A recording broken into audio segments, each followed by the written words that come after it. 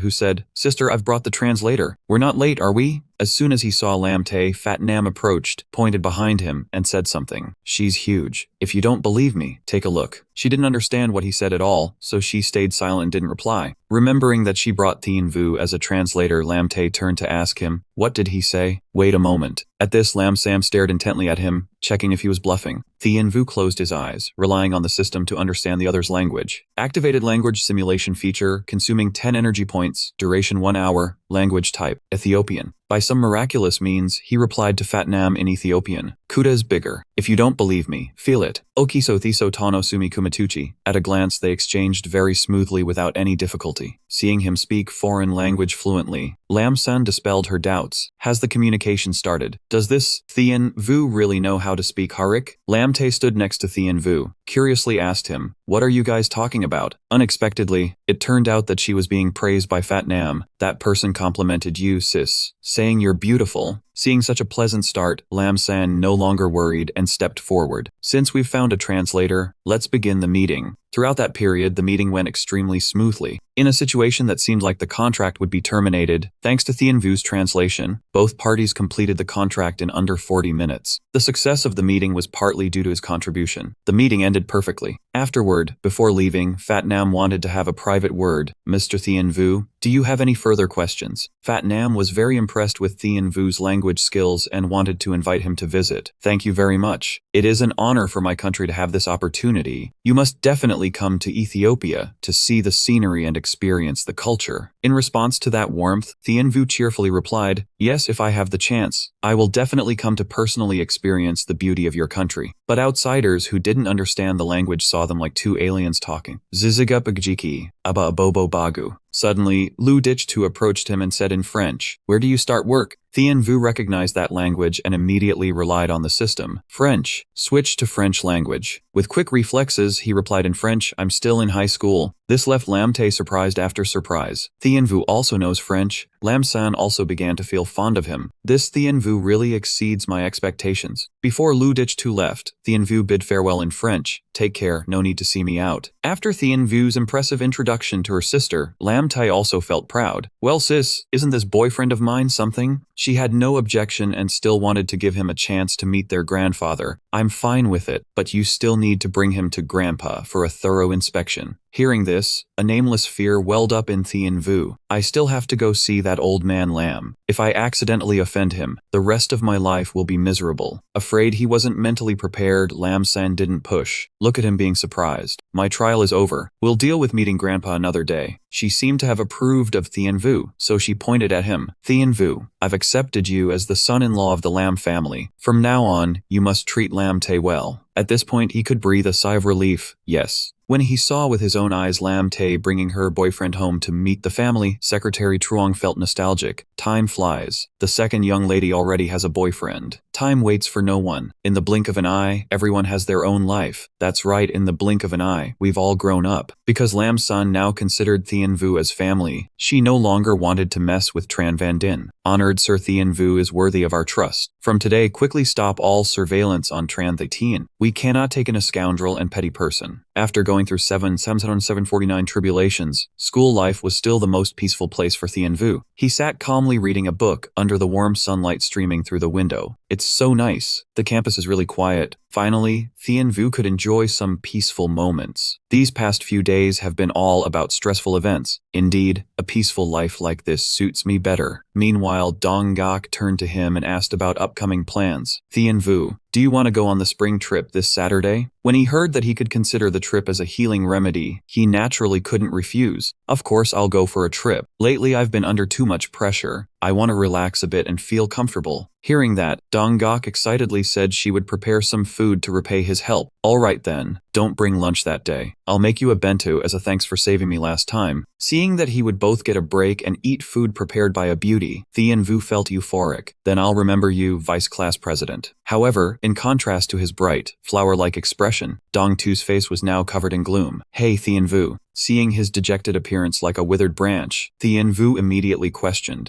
Dong Tu, what the hell are you doing? What's wrong that you look like a ghost? It turned out Dong Tu dragged himself over out of curiosity about his CEO Lam Te. I ask you, that hot girl driving the Ferrari in front of the school, when did you pick her up? When he saw his friend asking about her, he also had a question. Ferrari, are you talking about Sister Lam Te? Why did she come here? So Dong Tu had been jealous out of his mind just now. You little brat, you really know how to enjoy life, huh? Hook up with a girl way out of your league and don't even tell your bros. Quick, tell that sugar mommy of yours to set up a friendship club so I can pursue this big opportunity. Tianyu never expected that Dong Yu would overhear those words, leaving her mind in a mess over the whole rich girl sister hanging out with pretty women situation. Seeing how clearly everything was exposed, he had no choice but to admit he couldn't hide it any longer. Since the whole story was way too long, he only gave her the gist to avoid any misunderstanding. Dongyu, Langxi and I aren't actually dating, it's complicated. Complicated? No one expected that just from his words, the situation would escalate to a whole new level, one tied to the safety of his entire family. Hearing this, Dongyu, who was already confused, now had even more question marks. The safety of your entire family? Just as he was struggling to explain, his so-called boss called him. Turns out it was Langxi. Even though two ghosts were lurking behind his back, he still didn't dare to refuse the call. Hello? Since texting wasn't working, she directly called instead. Tianyu, why didn't you reply to my message? Come out tonight and party with me. But he couldn't just keep shamelessly hanging around her, so he tried to refuse. No sis, I have to study on my own tonight. Besides, we're only pretending as long as your dad and sister aren't around. We don't need to stick together all day. Langxi still wouldn't give up, insisting on persuading him. Your grades are already great, why study? We need to seize the opportunity now. Get more involved in social activities. Once my family is completely at ease, I promise I won't bother your life anymore, okay? The young man still didn't want things to go too far. Thinking that if this continued, the fake relationship would become real, he had to find another excuse to bail. Suddenly, at that tense moment, Dianji appeared right on time. Dongzi, didn't you say you'd help me fix my computer? It's break time now, let's go. Seeing his chance to escape the phone call, he rushed over and snatched the job. Dianji, let me fix it for you. Then he used that as an excuse to hang up on Langxi. I have to help the teacher fix her computer, really can't go. I'm hanging up now. Without a second's hesitation, he directly ended the call. Suddenly being so proactive left Dianji completely puzzled. What? Tianyu, you know how to fix computers too? Even though he was just making an excuse, he had to act like he knew. I've tinkered with computers a lot. Seeing this, Dongzi wasn't happy at all. Tianyu, you're already sneaking around with a rich girl now, you want to steal my pretty teacher too? To keep both of them satisfied, he suggested, hey, why don't you come with me? Dianji agreed and urged them. Dongzi and Tianyu, if you both work together, it'll be faster. When the teacher told him that, Dongzi's eyes lit up like car headlights. Yes, ma'am. In the empty room, a voice rang out. Wow, is this a girl's room? Dongzi drooled as he looked around. No wonder Dianji is a knockout, even her room has this faint fragrance. Seeing his friend so smitten, he couldn't help but feel disgusted. Dude, you're being a total pervert. Dianji opened the door and asked, you two haven't eaten dinner yet, right? Want something to eat? The young man immediately refused. No need. Dianji will just grab some instant noodles from the school canteen later. Dongzi rolled up his sleeves. We have to get back to studying after this. Both agreed. Dongzi stared at the computer screen in surprise. Huh, blue screen on startup already? He took out a USB drive and tried to plug it in. I brought a USB to reinstall the system, let's try. Tianyu stopped him. With this issue, the motherboard is probably fried, reinstalling won't help. Dongzi then noticed the clothes on the bed. Huh, this outfit. His mind flashed back to earlier events, and suspicion crept in. Could it be that Dianji and the person I accidentally kissed are the same person? Just then, Dianji brought them 2 glasses of water. Here, have some water first. He stole a glance at her, thinking, Dianji is clearly embarrassed, but she's trying to act like nothing happened between us. He stood up and asked, oh Dianji, can I ask you something? Dongzi looked on curiously. The guy couldn't contain his curiosity. Ooh, what is it? Let me hear it too. He brushed him off vaguely. Just fix that system already. He and Dianji went out to the stairwell. Dianji spoke first. We can talk in the hallway, Dongzi won't hear us. What's on your mind? He looked away, hesitating. Well, Dianji, back there in the office, I accidentally kissed you, right? Dianji immediately turned angry, firing back. You actually dare to admit it? The young man squeezed his eyes shut and apologized. I'm sorry, that day you were wearing a student uniform and I didn't recognize you. I thought Dianji and you were 2 different people. Maybe your younger sister. Hearing that, Dianji snapped. Oh, so if I had a little sister, you'd be free to kiss her too? Sweat kept dripping down his face as he denied it. No.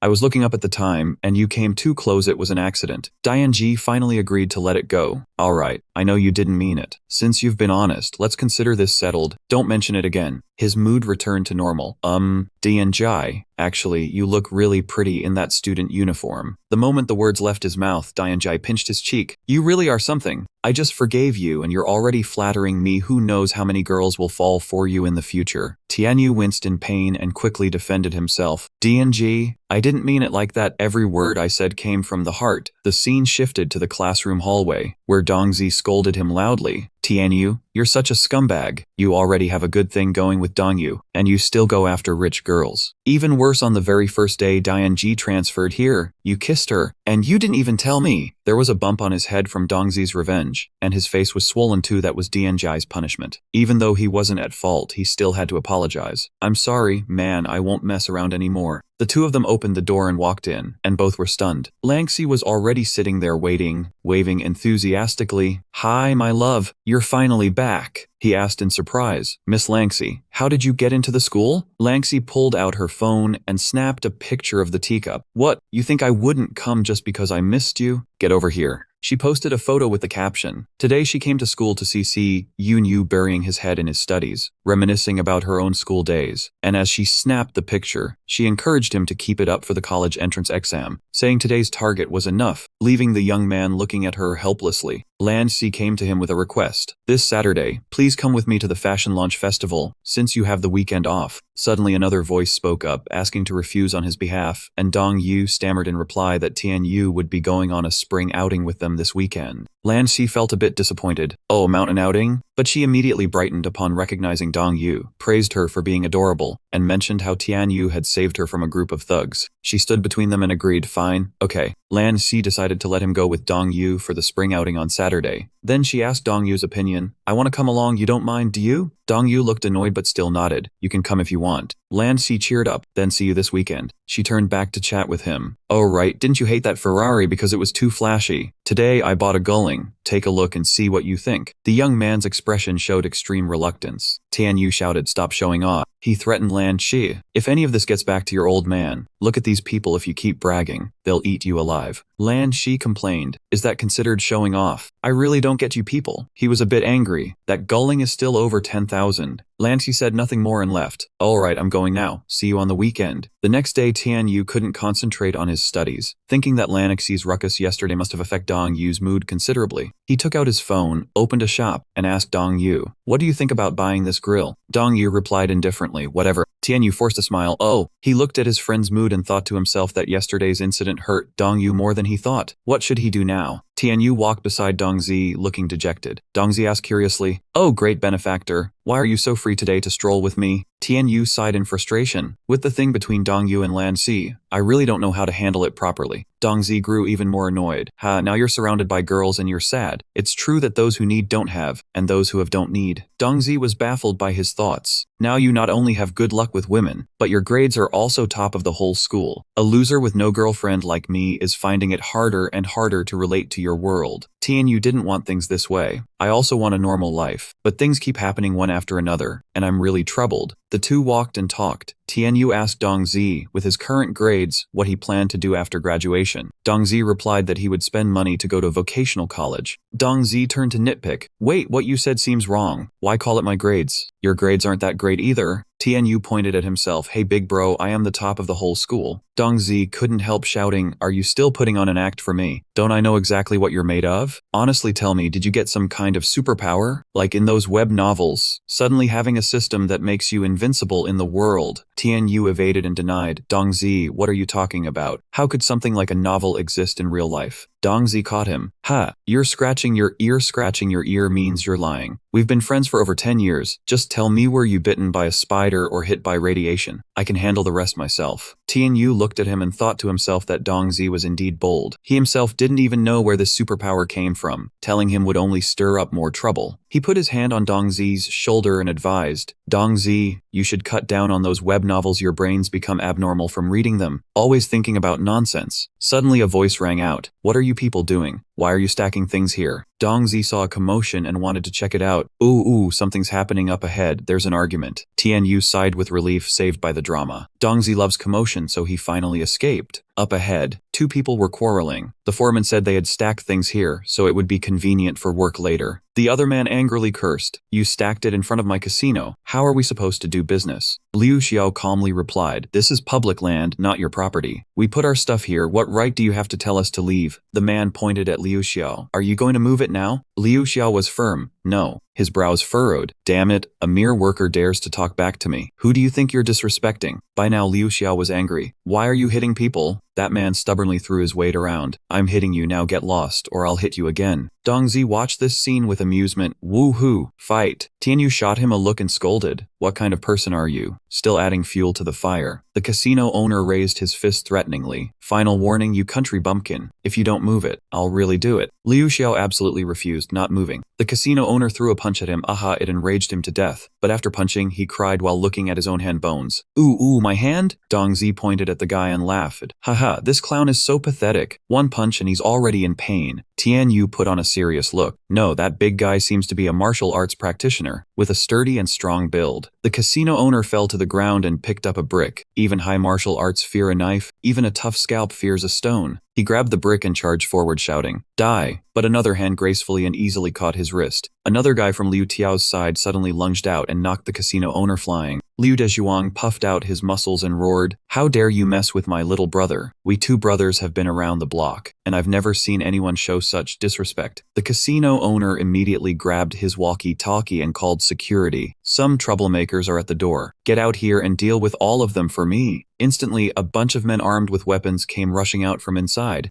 Dong Zi gasped, "Oh man, they're actually fighting." Meanwhile, Tian Wu frowned in annoyance and said, "Your big mouth is really something else, isn't it?" The security guards charged in and attacked the two Liu brothers. Liu Tiao gritted his teeth and endured. Watching this, Tian Wu thought to himself, even high-level martial arts can't beat a crowd. Looks like I'll have to step in. He ran forward and turned to Dong Zi. "Call the cops." Dong Zi froze and instinctively replied, "Oh, okay." Tian Wu walked over and urged the casino owner, "Stop this now. If you keep going, someone's going to end up dead." The guy refused to listen and even taunted. "Who the hell do you think you are to boss me around?" Tian Wu let go of his shoulder, muttering, "Activating, enhance constitution power." A loud boom rang out, and the ground beneath Tian Wu's feet cracked open. His eyes shifted, blazing with fury. "I said stop." Seeing that, the security guards panicked and fled, yelling, "Monster, run!" The casino owner was so scared he collapsed to the ground. Tian Wu walked over to the two Liu brothers and offered his hand. "Brothers, it's over. Get up. Liu Dezhuang moved, clasped his fists. Thank you for stepping in. That move just now was pure inner energy. Which school are you from? Tianwu humbly replied. I don't know any Qigong, it's just a little trick. He pointed at himself. I already called the police. There are cameras here. Clear evidence that they struck first. When the cops arrive, they'll have to pay for your medical bills and give you both justice. Hearing that, the two brothers were surprised. The police? Liu Dezhuang quickly said, I don't trust the police. Liu Tiao said to Tianwu, young brother, since you also practice martial arts, you can probably see through the situation. My brother and I came down from the mountain to find work as bodyguards to make a living. Liu Tiao's eyes grew distant, but my brother tried to stop a criminal out of a sense of justice, and he was framed as a criminal himself. He was locked up for 5 whole years before getting out. He's older now, his skills have faded, and that's why he's like this. After hearing that, Tianwu became even more determined to help. I never imagined you two suffered such an injustice. Don't worry, I know someone at the police station. This time, old debts and new scores will be settled, and you'll get justice. You have to trust the police, they are the people's solid backup. Xiaolan was on duty when she ran into Tianwu. Surprised, Brother Qi, what are you doing here? Tianwu pointed at himself. Xiaolan, we're the ones who called the police. He gave a quick summary of the situation. These two brothers were surrounded and beaten by a gang of thugs. We couldn't stand it, so we reported it. Xiaolan then examined Liu Dazhuang's wounds. Oh, these injuries are pretty serious. He asked Tianwu, where did those thugs who beat them run off to? At the mention of them, Tianwu's attitude changed. They claimed to be casino security. After the beating, they ran back inside. Xiaolan walked in replying, got it. The two police officers entered the casino and ordered everyone to be taken to the station for investigation. Seeing the police, the casino owner got scared. Officer, we were just doing business. They piled stuff in front of our door and interfered with our operations. Hearing that, Xiaolan angrily scolded. So because of that, you arbitrarily beat people up. You think so little of the law. You must have some dirty power backing you. The casino owner trembled, tears falling. Officer, I really... Xiaolan repeated loudly. Don't say another word. Take him to the station for investigation. Dongzi came over to Tianwu and asked, Brother Tianwu, what about us? We still have class this afternoon. Tianwu didn't care and cheerfully said, the police need witness statements. Let's go. Missing a few afternoon classes won't matter. Hearing they were cutting class, Dongzi's attitude changed. No wonder your Kaiji so cool. At the station, after investigating, Xiaolan announced, the situation is clear. That group has started fights and harassed citizens many times. The police will impose strict punishment. Xiaolan took out some money and handed it to the two Liu brothers. Some of the offenders are first-timers. They've compensated 3,000 for medical expenses and hope to settle. Liu Zhuang was hesitant, not knowing what to say. Tianwu immediately told him, take it. This is the justice the police won back for you. Dongzi, after everything was resolved, left wearily. Wow, we've been at this all day. It's already dark. Tianwu asked the two brothers, what are you planning next? Do you want to take the money and go to the hospital for a checkup? Liu Tiao refused. It looks serious on the outside, but actually it's just scratches. No need for the hospital. Liu Dezhuang wanted to repay the kindness. How about this, Brother Qi? You've helped us so much. We brothers have nothing to give back. Let's use this money to treat you to a meal. Hearing the word eat, Dongzi perked up. A meal sounds great. We've been running around all day, so we've earned some reward. Tianwu gave his friend a sour look. Liu Tiao put his arm around his brother and held up his phone screen. Look, brothers. There's a high-end restaurant with a 700 per person buffet. 3,000 is enough for 4 people. Tianwu waved his hand to refuse. No. This money wasn't easy to come by. Don't waste it. Liu Tiao insisted. Brother Qi, you've done us a great favor. As heavy as a mountain. We can only repay you this way. Please don't refuse. Dongtu nodded in agreement. Right. I'd even do it for 3,000 per session. I've never eaten at a high-end restaurant in my entire life, so I can't pass up this chance. Tianwu could only sigh helplessly. Man, your personality is just... When they entered the restaurant, Dongtu cheered excitedly. Wahaha! Today I get to experience the bourgeois life. Meanwhile, Tianwu felt a bit embarrassed. Don't you think we look too out of place here? Coincidentally, he ran into Lamte, who called out, Tianwu. He was also surprised. Lamte? Lamte didn't understand the situation but still demanded, you refuse to come eat with me, yet you bring someone else instead. Tianwu was already annoyed the moment he saw her. Why do I keep running into this sister everywhere? Lamte then asked, which fairy girl made you so smitten that you're treating her to a meal? Thien Vu pointed behind him. It's them. Lam Te immediately felt awkward. She forced a smile. I'm sorry, I didn't expect this kind of situation. Thien Vu denied. I don't know what you expected, but it's definitely not what you think. Lu Tiu lay on a table, placed a stone block on his body, and performed a smashing move. Bam! The stone split in two. Lu Daitrang, on the other hand, had a drill pass over his head. Lu Tiu then performed another act, lying on a bed of nails. Lam Te watched their performance and kept clapping in praise. Wow, that's amazing, Thien Vu asked. How about that? This is called steel qigong, you know. Thien Vu put on a dissatisfied look. Now do you believe I'm not into men? I'm really just helping out of chivalry. The Low brothers agreed to let me treat them to a meal. Lam Te seemed intrigued and wanted to hire them. You two have such great skills. It's a waste to work as laborers. Come to the Lam group tomorrow, and I'll hook you up with high-level security jobs. The Lu brothers bowed in gratitude. Thank you, sister-in-law. Thien Vu got angry at that title. What are you doing? Don't call me that. Dong Tu put on a pitiful, pleading expression. Sister Lam, can you find a job for me too? He got more emotional as he spoke. I'm definitely nossing the college entrance exam, and even with money it'd be a backdoor admission. Joining Lam Group would be an honor for 8 generations of my family. Lam Te smiled. I'll think about it. On the second day at the fashion store, Thien Vu and Dong Tu walked in, and the staff greeted them warmly. Oh, Thien Vu, you're here. He looked at that employee and thought to himself, this guy didn't get fired. Looks like Lam Te still went soft. Thien Vu requested, help my brothers pick out some budget-friendly outfits. The employee was shocked. Huh? I understand. You mean the premium section, right? She selected 2 suits of the same style for the Low brothers and 1 style for Dong Tu. 3 Siberian cashmere suits handcrafted with wool. Thien Vu, what do you think? Looking at the clothes, Thien Vu's face broke into a sweat. These must be a few $100,000, right? I just wanted to buy them some ordinary clothes. The employee quickly retorted. What are you saying, Mr. Thien? You're the Lam family's future son-in-law. How could your friends wear cheap stuff? This store's assets belong to Miss Lam, and eventually to you. Take whatever you like, no charge. After picking the clothes, they left. The employee saw them off at the door. Take care. The 4 of them headed to another place. Thien Vu furrowed his brow in confusion. Hey, why isn't the door opening? Last time I came, it opened automatically. Dong Tu suggested. This door uses facial recognition. Call Lam Te to come pick us up. Lu Tiu immediately stopped him. No need to bother sister-in-law. He walked up to the door, pried at the gap, and tried to open it. I know how these sliding doors are installed. There's a triple latch mechanism. Prying it open won't damage anything. With one hard yank, the glass door shattered into pieces. Lu Tiu was stunned. Ah, this kind of door is different from the ones we work with. Right after, a security guard appeared. Who dares to break the main door of Lam Group? Thien Vu could only force a smile. Oh crap, we're in for another embarrassment. Just then, Secretary Truong walked over. What's going on here? The guard reported. Chief Secretary, these people somehow broke our main door. He saw Thien Vu. Oh, isn't this Thien Vu? Thien Vu immediately apologized. Secretary Truong, I'm so sorry. I was bringing 2 friends for a job interview, and this was an accident. Secretary Truong was surprised. Yeah, I heard about the interview. This friend of yours pried open an automatic door bare-handed. Quite impressive skills indeed. He turned around. Follow me. I'll take you to see Manager Lam San. Thien Vu confidently introduced. Sister Lam San, these 2 are Lu Tiu and Lu Dai Trang. Lam San crossed her arms and judged them. So you're the security guards that Lam Te and Thien Vu recommended. Is that all you've got? Lu Tiu and Lu Dai Trang absorbed her imposing aura, then introduced themselves with pride while performing a few martial arts moves. From the Pingding Mountain sect, we practice bronze head iron arms qigong, with the strength to break 1,000 caddies. Upon hearing that, she turned serious. Secretary Truong, spar with them. He immediately took off his coat, revealing a toned body. A moment ago, he looked old and frail, but now he did a complete 180 bursting with combat energy. He assumed a stance, as you command. The 2 brothers also grew serious and said in unison, please enlighten us. Secretary Truong launched the Tathagata Divine Palm, using inner force to generate immense power, charging straight at them. Lu Tiu and Lu Dai Trang quickly braced themselves. Steel Qigong. Secretary Truong's attack carried tremendous force, kicking up dust everywhere, but it couldn't budge the 2 even inch. He was utterly astonished to see that Tian Wu not only dodged this strike, but also executed a brilliant counter-attack. As soon as he finished speaking, he turned to report to President Lan that these 2 brothers truly had admirable skills. Lan Sheng witnessed everything, happily praised a few sentences, then pulled out a stack of documents. Good, take these 2 contracts. Liu Xiao read the contract, his eyes wide with shock. A salary over 10,000? Both bowed in unison. Thank you, President Lan. We will give our utmost, even risk our lives to protect the corporation's safety. She chuckled helplessly. You're exaggerating. It's not like I'm running an underground operation. No need to sacrifice your lives, just do your job well. Dongzi suddenly popped out, rubbing his hands ingratiatingly. President Lan. He looked at Lan Sheng with sparkling eyes, confidently pointing at himself. There's also a handsome young man here. Won't you consider me, miss? Lan Sheng was taken aback, pursed her lips in disdain. Who are you? Dongzi was bewildered. Didn't Miss Lan Si tell you about me? She affirmed firmly. No, she only mentioned the 2 Liu brothers. Thousands of questions spun in his head as he asked and answered himself. She really didn't say anything. I'm her best buddy. When he becomes the Lan family's son-in-law, I'll be his right-hand man. Hearing this, Lan Sheng also became interested and suggested, all right, if you want to join the Lan Corporation, then tell me what skills you have.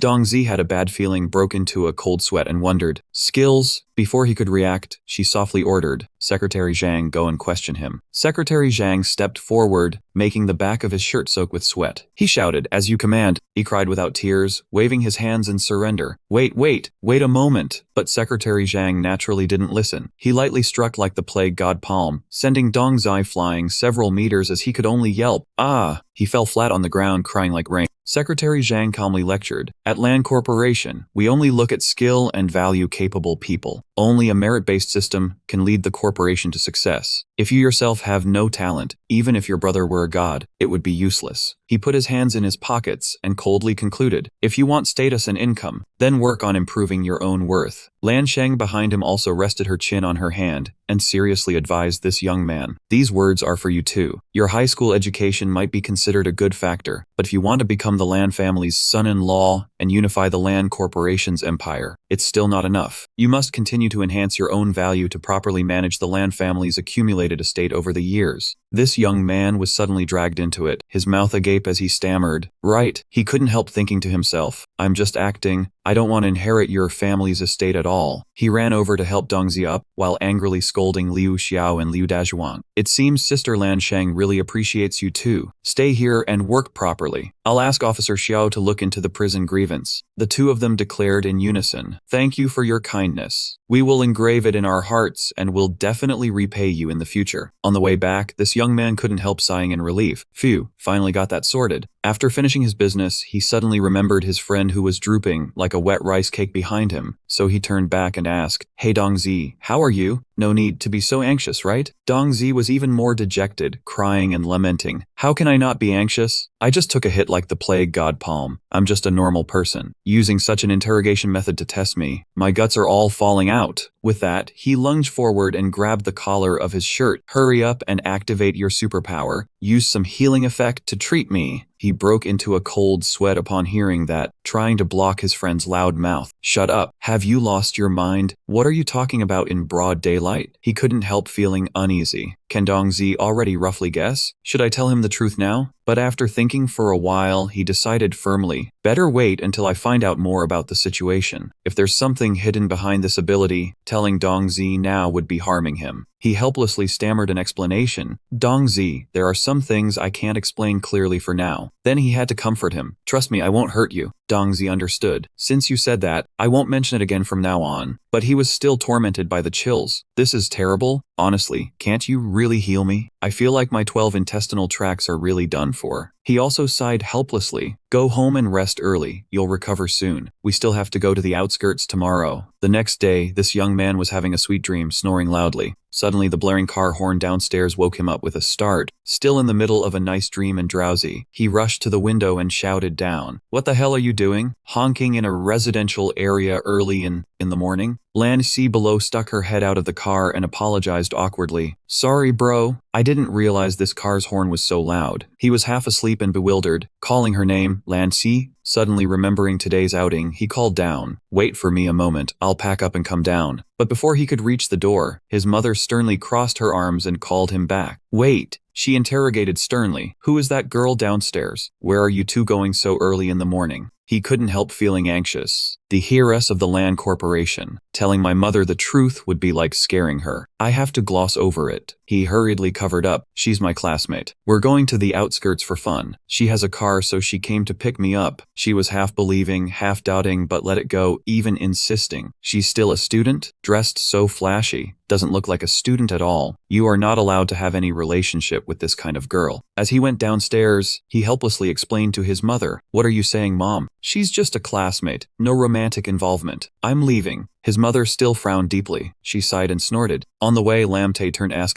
the Invu where they would go next. He replied calmly, "We're heading to the school. We specially booked an entire bus." Lamte couldn't help but protest. "Huh? I already bought a private car, and I still have to take a bus?" Hearing that, he explained, "The tourist spot in the suburbs takes nearly 2 hours to reach. Can you handle driving that long?" Seeing that this young lady wasn't swayed yet, he added, "Besides, everyone will be on the bus together. Time will pass faster, and that's part of the fun of a suburban outing." Lamte was tempted and grew excited. "Really? I've been chauffeured in private cars since childhood. Everything you said, I've never experienced." The two quickly arrived at the meeting point. Seeing Lamte's flashy car, Dongtu couldn't help but put his hands on his hips and exclaim, "Oh, you're here?" Seeing everyone was present, Dongtu immediately turned to playfully complain to Miss Lam. "Sister Lam, you're so unfair. Didn't you say you'd help me find a job? Why didn't you tell your own sister?" But that noble young lady of the Lam family calmly twisted the knife into Dongtu's heart. "I'm just thinking of you, but after thinking it over, I couldn't find any job you can handle. If you want to get into Lam Corporation, you need to keep working harder." Then Lamte quickly turned and greeted, "Hey Donggok." Donggok shyly stammered, "I." Dongtu and Lamte quickly got pumped up and shouted excitedly, "Let's all have fun together today," ignoring Donggok, who seemed uncomfortable behind them. Soon, the whole group arrived at the picnic spot. The majestic scenery greeted their eyes. Clear Mountain, with an elevation no more than 200 meters above sea level, was breathtakingly beautiful. Dongtu excitedly added, "And barbecue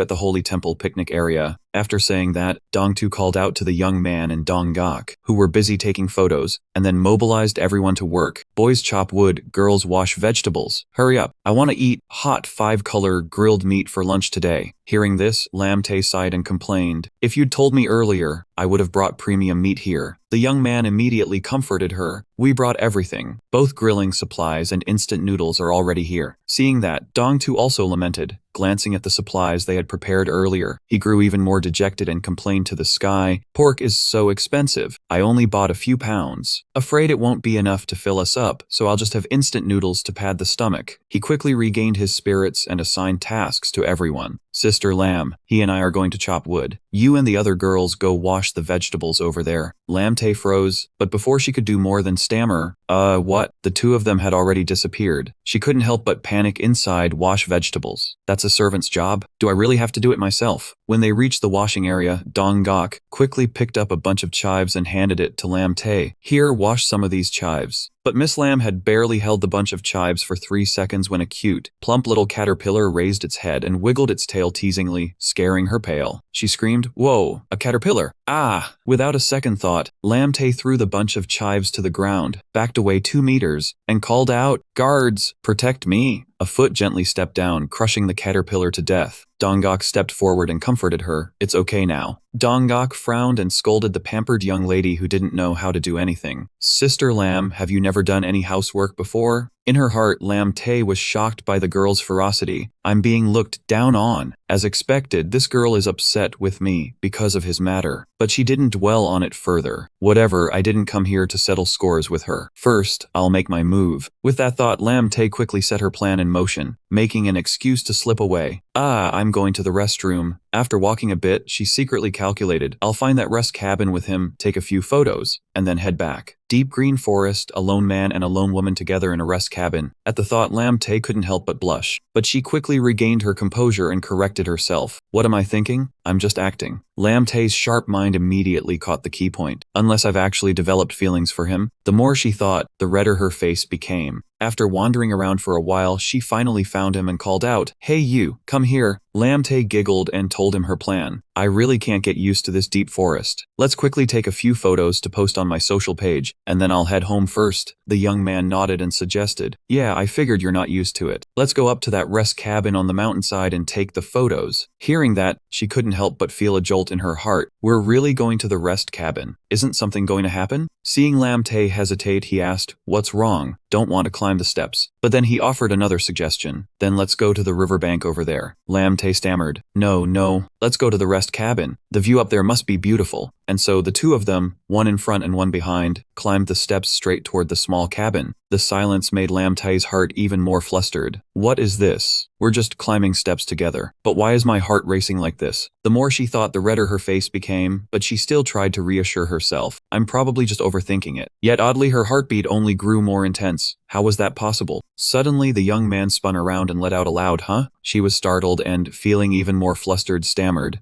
What's the matter?" He looked in confusion at the girl who had been silently following them all this time and asked awkwardly, "Dong-gok, why are you here?" Dong-gok's face darkened. She said slowly, word by word, "What are you two doing here?" Hearing that, he was bewildered for a few seconds. "Huh?" But he calmly explained, "Taking photos. You know, I have to pretend to be involved with Lam Tay." The pride of a golden-born heiress wouldn't let Lam Tay back down. She gritted her teeth and thought, "So what? I'm the dignified Lam Tay. How could I become the third party in the relationship of two brats who reek of cheap perfume?" She declared fiercely, "Dong-gok, I haven't sunk so low as to steal your man." But the very next second, the noble young lady of the Lam family slipped. She fell flat on the ground, crying out, "Ah! Ah!" causing everyone to panic along with her, making a huge mess. An unseasonal midsummer downpour swept in without warning, dragging a pitch-black sky behind it. Inside a small shelter halfway up the mountain, Tianyu awkwardly apologized to the two women beside him. "Sorry, Lan Shi, I didn't explain things clearly to Dong Yu, so it caused a misunderstanding." Seeing the rain still pouring heavily, he sighed. "It's still coming down this hard. I'm afraid the three of us will have to stay here tonight." Lan Xi politely reassured him, "It's fine. At least we have somewhere to take shelter. The others down below are the ones who are really screwed." Then he noticed the huge bump on her forehead and turned to her with concern. "Is that fall serious?" She bristled in reply. "Oh, it's just a hard lump. Nothing major." Dong Yu's face on the other side grew even darker. Her mood plummeted into the abyss, and she let out a low groan. Suddenly she yelped, "Ow!" He quickly turned back to her, worried. "Huh? What's wrong, Dong Yu?" Dong Yu kept her expression neutral but whined, "I think I sprained my ankle just now." He commanded smoothly, "Take off your shoe. Let me see." After examining it for a moment, he felt baffled but still soothed her. "It's nothing serious." Watching her put on a show, he thought, is he only paying attention to me now? Look how naturally he's massaging my ankle. Lan Xi grew irritated. Is that little brat trying to scheme against me? She wasn't about to back down. She let out a loud, "Ah!" That made him jump. Lan Xi gently leaned closer into him, sighing. "My head suddenly hurts so much. Tianyu, I think I'm a little dizzy." He heard a tearing sound at his ear, but only managed a startled, "Ah." Dong Yu on the other side also put on an act, leaning into him as an excuse. After getting soaked in the rain, "I'm so cold now." He spun around again with wide eyes. After a bit of a struggle, he was wedged tightly between the two women, neither willing to give way, both clinging to him until he had to sit still like a statue. Inside, he screamed, "What kind of situation is this?" The group down below finally noticed the small shelter on the hillside. Dongzi urged everyone on. "Look up there. There's a place to rest. Finally, we're saved." When the whole team arrived, they also froze like statues, seeing him being held immobile by the two girls beside him. He panicked and called to Lan Xi and Dong Yu for rescue. "You two, get up now." Both of them opened their eyes in alarm, and when they saw everyone, they became even more flustered, only managing an "ah."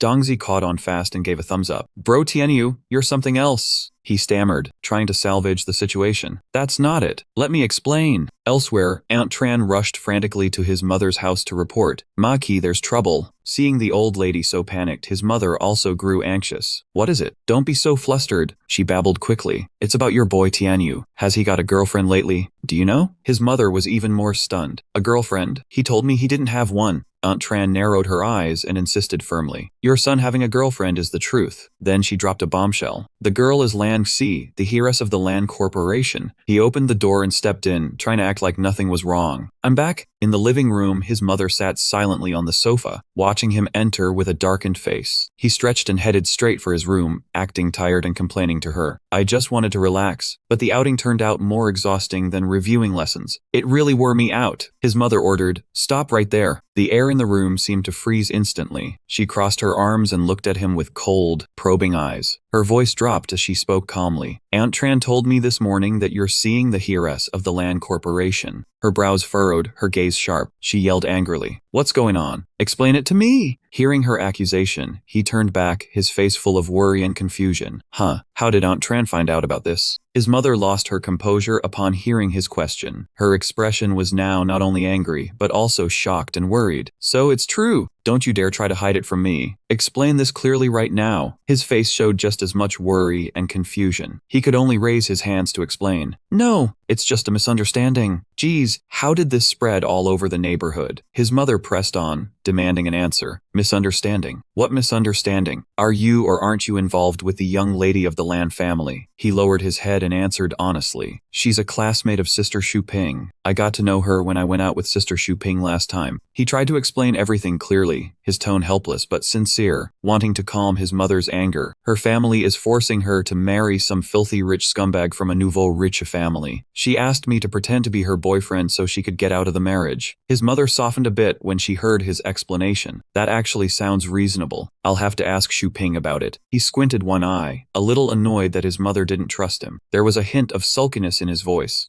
Don't believe me then. Late at night elsewhere, the man in the black suit who worked at the casino and had clashed with Tianyu earlier walked into a dark house and complained. Brother Liang, everyone else pays 2,000 each time, but our shop always has to pay 3,000. I lost face again this time. You've got to do something about it. Xiao Liang spoke in a fierce tone. Who dares cause trouble on my turf, Xiao Liang's territory? Give me his name. The man sounded helpless. I don't know his name either, but I have his picture. In the dark room, the TV light cast harsh shadows on Xiao Liang's face, making him look even more intimidating. He barked, "Let me see." The guy held up his phone screen angrily. It's him. Xiao Liang saw the picture on the phone and his eyes went wide, his jaw dropping. He gasped in shock. Tianyu. The man saw how grim Xiao Liang's expression was and broke into a cold sweat, looking confused. Brother Liang? Brother Liang knows him? Xiao Liang lowered his head, furrowed his brows, and gave an awkward chuckle, all aggression gone from his voice. Well then, little ox. The underlings standing behind were all badly injured. Xiao Liang was no exception, his face covered with wounds, one arm bandaged, and his ribs taped up. He sat on a chair and explained. Look, me and the brothers here just got into a fierce fight. We're all pretty banged up. He was drenched in sweat, his gaze distant, trying to delay for another dozen or so days to hold onto the goods and plan his next move. Xiaozhou's face clearly showed disappointment with Sa Luang, but then his expression quickly darkened, sweat pouring down like a bath, and he thought in panic, could that kid be the one who beat you guys like this? Sa Luang was so angry he went crazy, shouting, "Shut up!" Sa Luang warned, his eyes filled with rage. Don't mention that name. Huang Meng Kuang, with a big bald head, walked in wearing sunglasses and a broad beard, a thick gold chain around his neck, and scolded, "This is a bad look, Sa Luang." Sa Luang was startled by the voice, turned around, and looked at the man behind him in surprise. Hoang, brother Hoang? Xiao Zhao stammered. You're the boss of the Yellow Dragon Society, Hoang Main Hoang? The man angrily yelled, your gang is under our Yellow Dragon Society, and now you look like this. It's our face that matters. Sa Luang nervously explained. Brother Hoang, you don't know, but that kid. The man cut him off, pulling his sunglasses slightly down to reveal cold eyes. Enough. That name our Yellow Dragon Society will handle him. The scene shifts to Tianyu, who was walking with Liu Xiu and Liu Dazhuang when his phone rang. He answered, hello, who is it? Unexpectedly, Xu Ping on the other end said frantically, where are you right now? He replied honestly with a confused expression. Oh, I'm taking the two Lin brothers to find their home, what's wrong? Then Xu Ping finally told him the serious situation. Your parents at home were attacked by someone. Hearing this, he was startled, thinking he must have misheard. Then he rushed to the hospital. There he saw his parents lying on hospital beds, covered in injuries. Mom, what happened? Who did this? Dad's skills, how could he be defeated by someone? His father then put on a stern face and said, back then, I was from a martial arts family, and my tiger claw technique was really powerful. That group seemed to be targeting you. He also urged, find a place to hide quickly, don't go to school these days, your life is the most important thing. But he was firm and refused to back down. No, why should I hide? Despite the pain, his father still tried to persuade him. Aren't you usually very clever? Why are you being so reckless now? Even I couldn't do anything against that guy's skills, how can you possibly handle him? But with a determined face, he still wanted to prove he was stronger and to avenge his parents. Dad, your son is different now. You used to protect me, now it's time for me to step up. Then he called out to Liu Xiu and Liu Dazhuang. Liu Xiu, Liu Dazhuang, let's go. They strode out of the hospital room with fierce momentum, hearts full of fighting spirit, determined not to let that arrogant bastard continue his rampage. His mother desperately tried to stop him from leaving, but even so, she couldn't hold him back. Unexpectedly, as soon as they exited the hospital, Hong Mengquang blocked him. Stop right there. He seemed to guess who he was. You're… Hong Mengquang didn't beat around the bush. I'm Hong Mengquang, and you're that brat. Then he arrogantly stated bluntly, I'm the one who beat your parents. Hearing that, the flames of hatred in his heart instantly erupted. He roared at Hong Mengquang. Good that you came to deliver yourself saves me the trouble of hunting you down. Liu Xiu, Liu Dazhuang, don't get involved, let me handle him. Hong Mengquang sneered at that. Wow, showing your face, huh? Quite the strong personality. Today, I'll show you what real power looks like. Without another word, he immediately mobilized his internal energy, emitting a powerful glow from his body. The energy surged to its maximum level. This made even Hong Mengquang a bit wary. Oh ho, this kid actually has such strong energy, his power has already merged into his tendons and bones. Invisible to the naked eye. At that moment, he finally understood why Sa Luang had been beaten to a pulp. After channeling his internal energy, he threw a punch and charged at Hong Mengquang. But facing his powerful attack, Hong Mengquang remained unruffled and even arrogantly lectured him. However, the martial path isn't just about brute force. His punch went straight into a house pillar. As for Hong Mengquang, at the last second, he dodged to the side like lightning. This movement left even him stunned. What kind of technique is that? Then Hong Mengquang's eyes turned savage. Now it's my turn. He grinned slyly and unleashed his ultimate technique, Tiger Claw technique. Unexpectedly, Liu Xiu stepped in front of him at that moment, bracing himself heavily. So Liu Xiu took the full brunt of Hong Mengquang's Tiger Claw technique. Just looking at his gritted teeth was enough to tell how lethal that strike was. After absorbing that blow from Hong Mengquang, Liu Xiu's eyes rolled back and his body shook violently, as if he had reached his breaking point. Seeing this, he shouted in panic, Brother Liu Xiu. Still, Liu Tiu's attack wasn't entirely useless. At least it made Hong Mengquang's fingertips tremble with pain, and he cursed under his breath. Damn it, what kind of steel fist is that? My fingers are killing me! Suddenly Liu Daitrang rushed in from behind and grabbed hold of Hong Mengquang. He quickly shouted to Thian Vu, Hey you, I've got him pinned, now take him down! Thian Vu understood and immediately charged forward. But Hong Mengquang's strength was no joke. With one move, he flung Liu Daitrang forward, breaking free from the grip. He even hurled Liu Daitrang right into Thian Vu's path, killing two birds with one stone and blocking the attack. After dealing with Liu Tiu and Liu Daitrang, Hong Mengquang now focused directly on Thian Vu, sneering, Thian Vu? No one's here to help you now. Seeing the situation turn bad, Thian Vu broke out in a cold sweat, thinking to himself that the guy was way too strong. He clenched his fists, desperately trying to come up with a plan. Even if I go all out, I still find it really hard to beat him. Without warning, Hong Mengquang lunged forward like a ferocious, hungry wolf, ready to tear his prey apart, and roared, No time for you to get distracted in a fight. He grabbed Thian Vu by the neck, squeezing tightly, leaving him no chance to resist. Hong Mengquang lifted Thian Vu up as if he weighed nothing, making it seem like his life was completely in the palm of his hand. Then he sneered with satisfaction. You get it now. Who's the boss around here? Even in this life or death situation, Thian Vu refused to give in, forcing out the words, Boss. Scum like you don't deserve that title. Hong Mengquang sneered scornfully. Still talking tough, huh? No one's coming to save you now. Believe it or not, I'll send you to the afterlife right here. But Thian Vu held firm to his principles, grinding his teeth and shouting,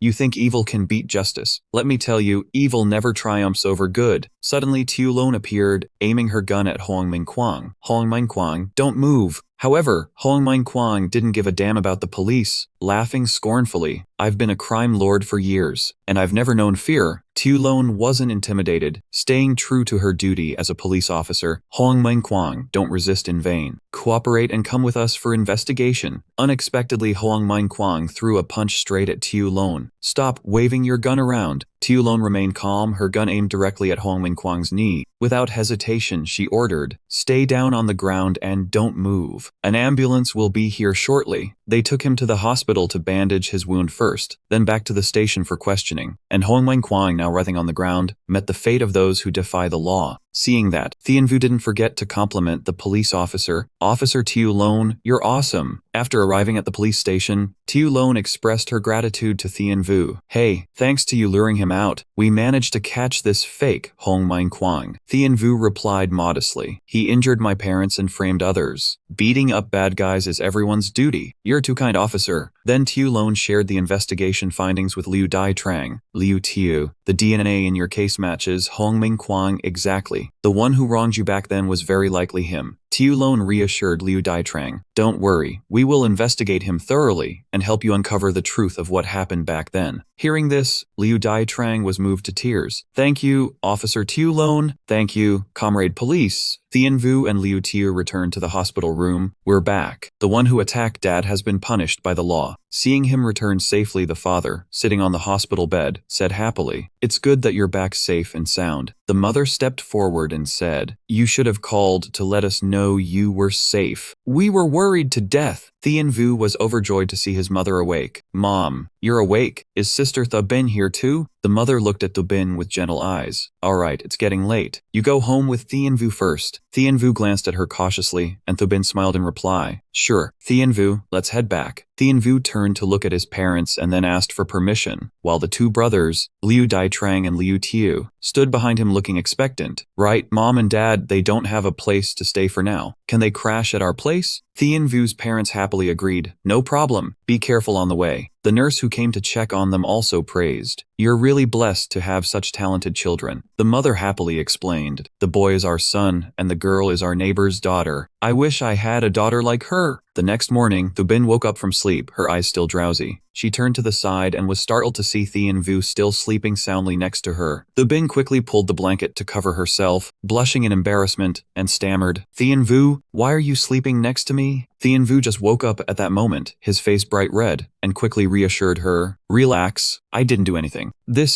Then he recounted what happened the night before. When everyone entered the house, everything was in chaos, with broken furniture everywhere. Thien Vu scratched his head. How did the house end up like this? He turned to Thubin and said, Sister Thubin, how about Liu Daitrang takes you home first? I need to clean up the house a bit. But Thubin, who was already exhausted, leaned completely on his shoulder and fell into a deep sleep. Seeing that, he was a little surprised. She must have been really tired from the whole day, so she just dozed off like that. Liu Tiu then spoke up. Hey, she's been taking care of your parents all day. Let her sleep in the bed for a bit. He carried her to the room, carefully tucked her in, and didn't forget to arrange sleeping spots for the two brothers, Liu Tiu and Liu Daitrang. I still need to clean up a bit. You guys sleep in my parents' room. I'll take the sofa. The two brothers walked outside, exchanging a knowing smile. Little brother, we get it now. That thing with you and Lan Te was just a front. With this girl, it's the real deal. Tian Yu didn't have time to react when those people quickly went out and locked the door, leaving him with a good opportunity, and his face instantly changed color. He tried to open the door but failed, angrily shouting, Liu Dazhuang, Liu Xiu, what are you doing? Don't lock the door like that. Liu Xiu stood outside and laughed in reply. She's had a hard day today. You need to take good care of her. He looked at Xu Ping, who was sleeping, couldn't help swallowing saliva, filled with restraint. Back to the present, he tried to explain that it was all there was, and then nothing happened. Afterward, he smiled, turned around and said, I'm going to school now. I haven't been to school for a few days. He arrived at school, rolling up his sleeves, thinking this uniform felt a little strange. Then, out of nowhere, a green-haired guy rushed out in front of him, shouting, Help! He fell flat on his face, calling out to the young man. He recognized that guy as Sa Liang. He stood up and yelled, Help! Someone wants to kill me. Hearing Sa Liang's urgent words and sincere demeanor, he was a bit surprised and suspicious, and asked, Who dares to kill you and make you end up like this? Then he immediately pulled his phone from his pocket and held it in front of Sa Liang. Sa Liang, in pain with one eye closed, gritted his teeth and endured looking toward the phone. He spoke up, The most I can do is call the police for you. The gang fights among you guys, I don't want to get involved. Suddenly, Liu Di popped out from somewhere, holding a sharp knife, rushing over while shouting, Sa Liang, hand over your life. Sa Liang panicked, turned back to look at Liu Di, one hand tightly holding his wound to stop the bleeding, the other raised defensively against the attack from behind. Liu Di charged desperately, aiming to take Sa Liang's life. In an instant, Sa Liang realized he couldn't avoid this strike. His pupils contracted, his face showing 3 parts helplessness and 7 parts terror. Seeing an injustice, he couldn't back down. His face darkened, and he immediately activated his tenfold steel body power. In just a few short seconds, he rushed forward to block in front of Sa Liang. He even snapped the tip of Liu Di's sharp knife as it came at him, leaving both of them stunned. He frowned and warned, I don't care about Sa Liang's life or death, but I can't stand by and watch a murder happen in broad daylight. Seeing the guy he used to bully now standing to shield Sa Liang, Liu Di couldn't believe it and called out his name loudly. Suddenly recognizing a familiar person, he was a bit surprised and pointed at Liu Di. Remembering the day he beat Liu Di black and blue, he asked, "Aren't you the guy I trashed in the alley, one of Sa Liang's underlings?" Not understanding what just happened, he frowned suspiciously, betraying the underworld rules. "Don't you know the price of killing someone?" Endong, Liu Di's accomplice, looked irritably at his pale face and asked, "Liu Di, who is this guy, daring to interfere in King Gang business?" As if struck by an electric current, Liu Di tensed up and broke out in cold sweat, replying, "He's a tough nut to crack." Ignoring Liu Di's warning, Endong rushed straight up in front of him, staring at him with annoyance. Endong sneered, "Who the hell are you to offend the Hat King Gang? There's only one way out, death." As soon as he finished speaking, his fist already caressed that guy's face, a loud smack echoing. Endong sat down hard on the ground, one hand rubbing his face, the other propping himself up to stand. He warned sternly, "I don't care what King Gang or Lam Gang it is. You want to act tough while killing people?" Then he immediately took out his phone and warned, "If you guys want to keep going, then talk to the police." Endong and Liu Di cowered but still tried to act tough. They turned and walked away, throwing back a line, "Just wait for me." After those two left, he frowned war-eyedly and turned to Sa Liang, asking, "How are you? Can you get to the hospital yourself? Or should I call an ambulance?" At this moment, Sa Liang wasn't doing well, still gritting his teeth in pain. Sa Liang's face was extremely unpleasant, and he whispered, "No." Before he finished speaking, his large body collapsed to the ground, losing strength and almost passing out. He quickly rushed over and called out loudly, "Sa Liang." His eyes were fading, the image of him also blurring, only the sound of him calling his name echoing faintly. A while later, after he had sent Sa Liang into the ER, Sa Liang woke up, his eyes slowly opening. While unconscious, Sa Liang had been carefully bandaged by the doctors. He looked around dazedly and muttered quietly, "This is..." Suddenly there was a voice beside him asking, "Awake?" It was him with red-rimmed eyes looking at Sa Liang. Sa Liang's pupils contracted in surprise. He asked, You saved me?" Suddenly, Sa Liang raised his volume. "Be careful around the King Gang. Keep your eyes wide open and stay alert. Otherwise you'll end up dead." Tianwu frowned and curled his lip as he looked at the young man on the hospital bed.